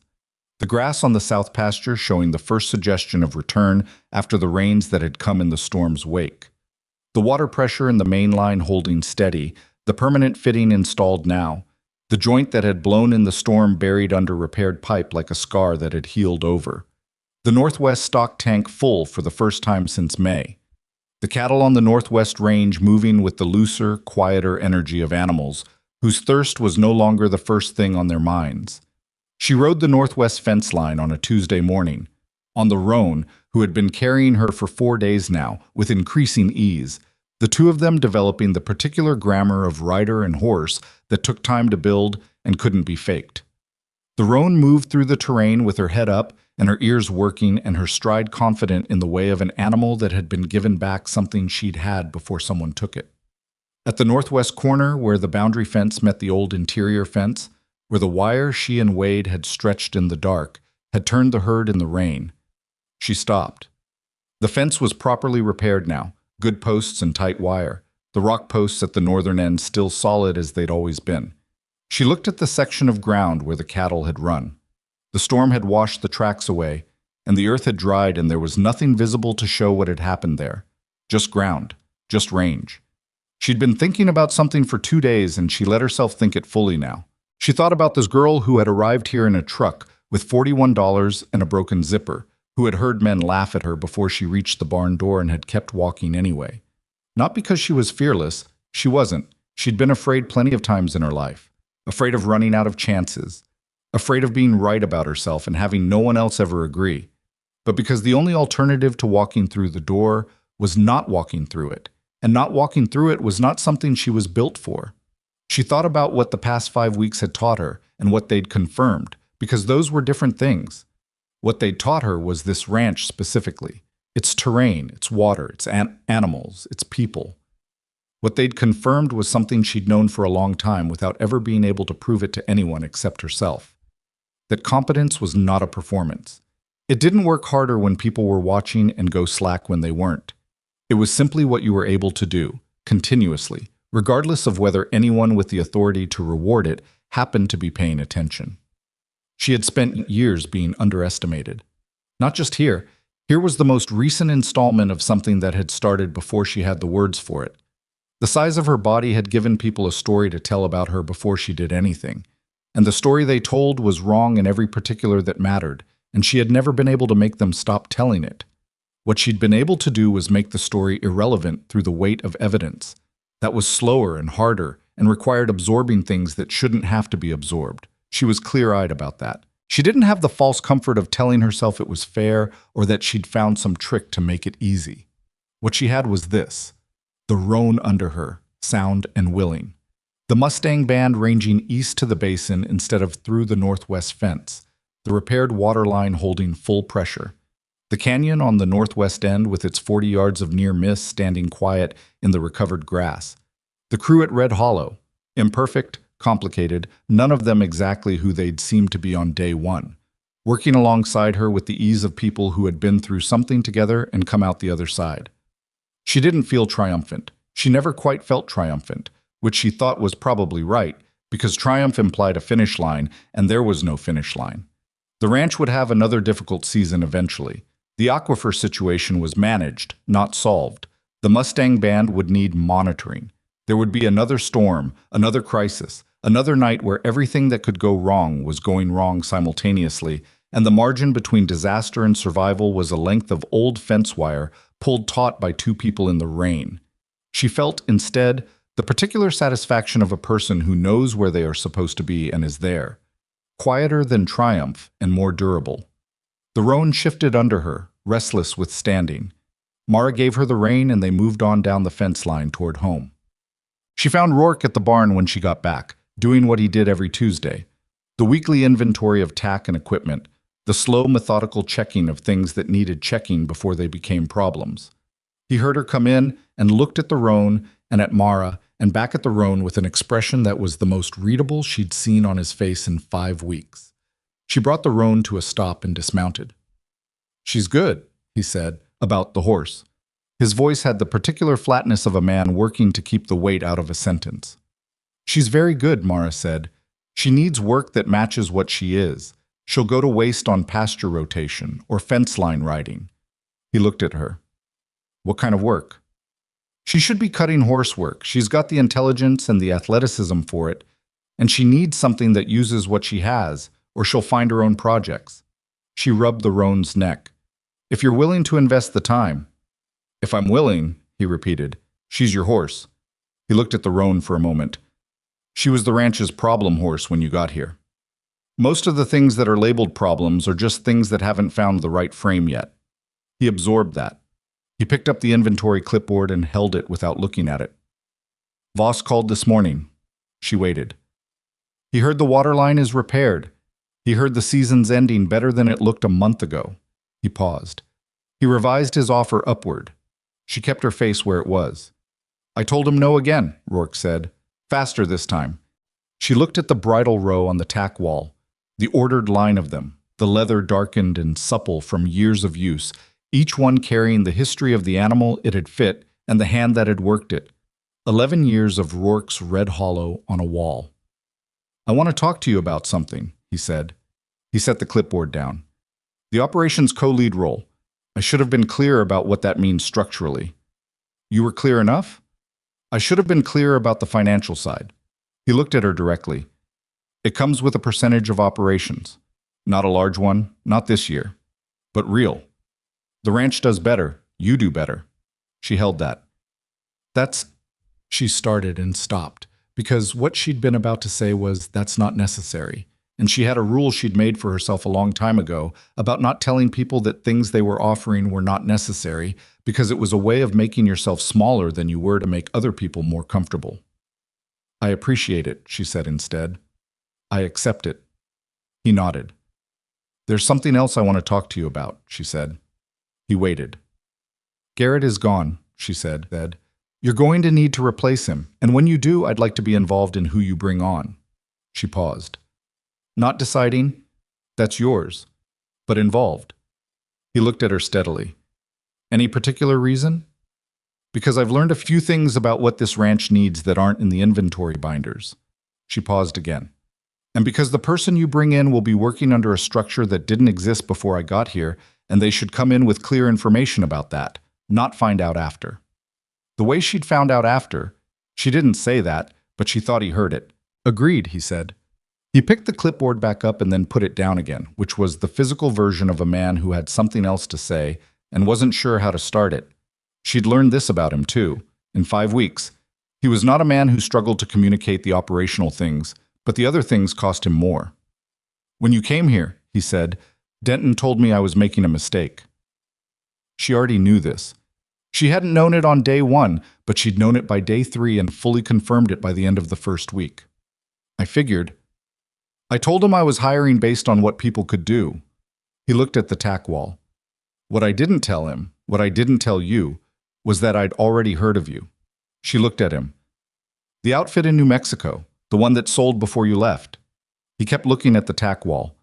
"I knew the man who ran that operation. We talked at a livestock auction in Midland about a year ago. He told me about a hand he'd had who'd changed how he managed his horse operation. Said she had a way of reading animals and terrain that he'd never seen in 20 years of ranching." He paused. "He said she was built nothing like you'd expect a ranch hand to be built, and that it hadn't mattered at all, not even slightly, and he wished he'd figured that out earlier than he did." She was quiet for a moment.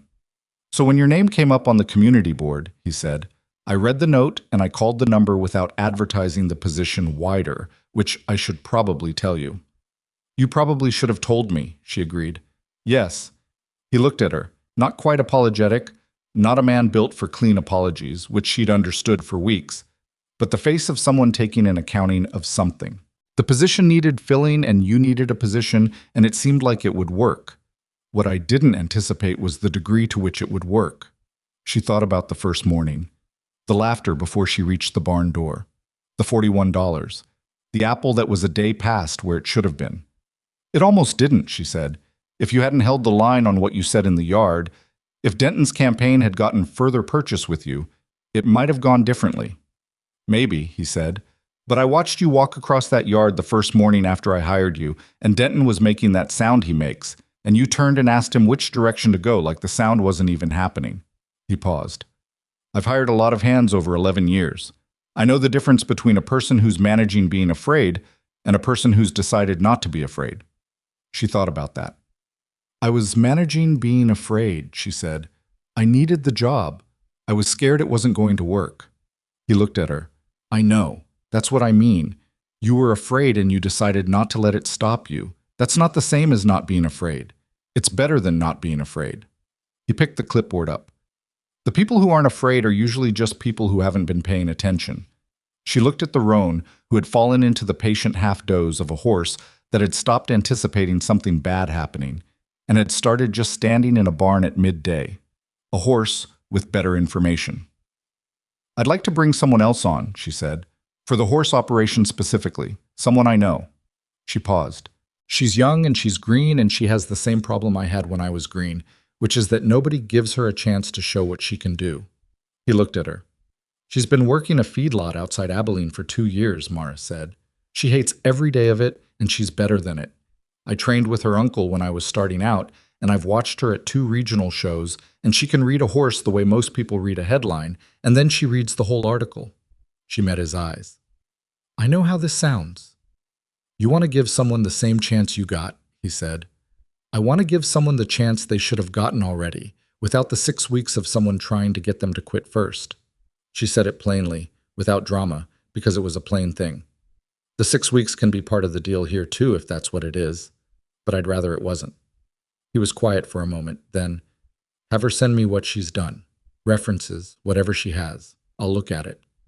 That's all I'm asking." He nodded and looked at his clipboard, and she took the roan to her stall and unsaddled her and brushed her down in the cool dim of the barn. And she thought about what had been said and what it meant, and let it sit where it sat.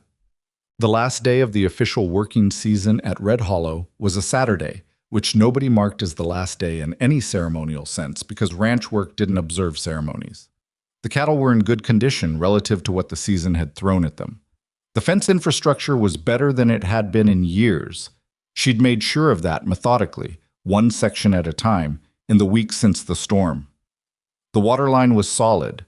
The northwest stock tank was full. She walked the northwest pasture alone in the late afternoon of that Saturday, the hour when the light went from white to gold and the shadows ran long across the dried grass. She walked to the edge of the canyon, the same canyon edge that had stood 40 yards from a running herd in the dark and rain, the place that the red ring on Rourke's map marked as a cost already paid once. She stood at the edge and looked down. The canyon was not dramatic in the way that canyons in stories were dramatic. It was a practical Texas canyon, about 60 feet deep, steep-sided, with the pale limestone walls that meant this land had been underwater once and had been many things before it was a ranch. Scrub grew at the bottom, tough and unkillable. There were birds somewhere in the walls, small ones, their voices thin and continuous. 40 yards. That was all that had stood between the herd and this, that night. Her, Wade, an old length of fence wire, and the decision she'd made in the dark to trust what she knew about how animals moved. She thought about what it meant that she'd been right. Not that she'd been proven right, which was a different thing. Being proven right was about other people's acknowledgement, and she'd learned to hold that loosely. She meant the simpler fact of rightness itself, that she'd looked at the terrain and the animals and the conditions and made a call, and the call had been correct, and the cattle were alive. She'd been right because she knew things. Not because she was exceptional in some inexplicable way that justified making an exception for her. Because she had spent years learning her work with the same seriousness that any person brings to a thing they care about, and the knowledge had accumulated the way knowledge does when you actually show up and pay attention over time. That was the part that the men who had laughed at her in the yard on day one had not been able to see. They'd seen a body and made a story from it, and the story had nothing to do with what she knew or what she could do, and so the story had been wrong, as stories built from the wrong material always are. They'd been wrong not because they were uniquely cruel men, but because they'd done what people do when they take a shortcut past the evidence and tell themselves they already know. Denton had done it. Garrett had built his whole tenure at Red Hollow on it. She'd encountered it enough times that she could read it arriving now, the way she read weather arriving, the particular quality of the air before the first real gust. What she'd never been able to do was make them not do it. She'd tried, at younger ages, in various ways. Tried explaining, tried performing, tried disappearing herself into the work until she was invisible enough that the judgment stopped finding a target. None of those worked. The only thing that had ever worked was staying. Staying and doing the work and letting the evidence pile up until it got heavier than the story. That took time, and it cost something, and it wasn't fair, and she knew all three of those things clearly and had stopped expecting them to be otherwise. The world did not owe her an easier version of the lesson. It had given her the version it gave, which was the version that made her the person standing at this canyon edge on this Saturday afternoon, with a job she'd earned and a horse she'd rehabilitated and a plan for the Mustang band that was working and a crew that had come through a crisis season alongside her and would remember it even when they didn't say so. She wouldn't trade the harder version for an easier one, even if she could. Not because suffering was good, it wasn't, not inherently, but because the specific knowledge she carried had been built in specific conditions, and those conditions had been hard, and the knowledge was worth what it had cost. She didn't know how to have the knowledge without the cost, and she didn't need to know. She just needed to use it. She looked at the canyon for another moment. Then she turned and walked back toward the ranch. On Sunday morning, she saddled the roan and rode east. She rode past the northwest fence, past the old interior fence with its new wire, past the low saddle in the eastern range that Denton had described, and that the Mustang band now used as their corridor. She rode to the basin. The led mare was there. She wasn't alone. 3 other horses from the band were with her, including a young one, a yearling, that was pressing its nose into the dark earth with the focused intensity of an animal encountering something new and good. The mare had found the place and come back, and she'd brought others, and they'd come back again, and now the yearling was learning the route for the first time, storing it in the body knowledge that wild horses passed from one generation to the next, through exactly this kind of shared discovery. The roan saw the mustangs and went still and alert, ears forward, body locked in the way of a domestic horse reading its wild relations across the gap of what they'd each become. The mustang saw the roan and the rider and the lead mare, assessed them both for 10 seconds. And then she went back to drinking from the damp basin floor with the pragmatism of an animal that has decided you are not a threat and has more important things to do. Mara sat on the roan at the eastern rim and watched the mare drink and thought, there it is, not a fix, not a solved problem, a living arrangement between competing needs, brokered through patience and knowledge, and the willingness to understand what the other party required. The mare needed water, the ranch needed its tanks. There was room in the landscape for both of those things to be true if you were willing to spend the time finding where the room was. Most things worked that way, she thought. Most of the apparent conflicts between what one person needed and what another did were not as zero-sum as they looked at first.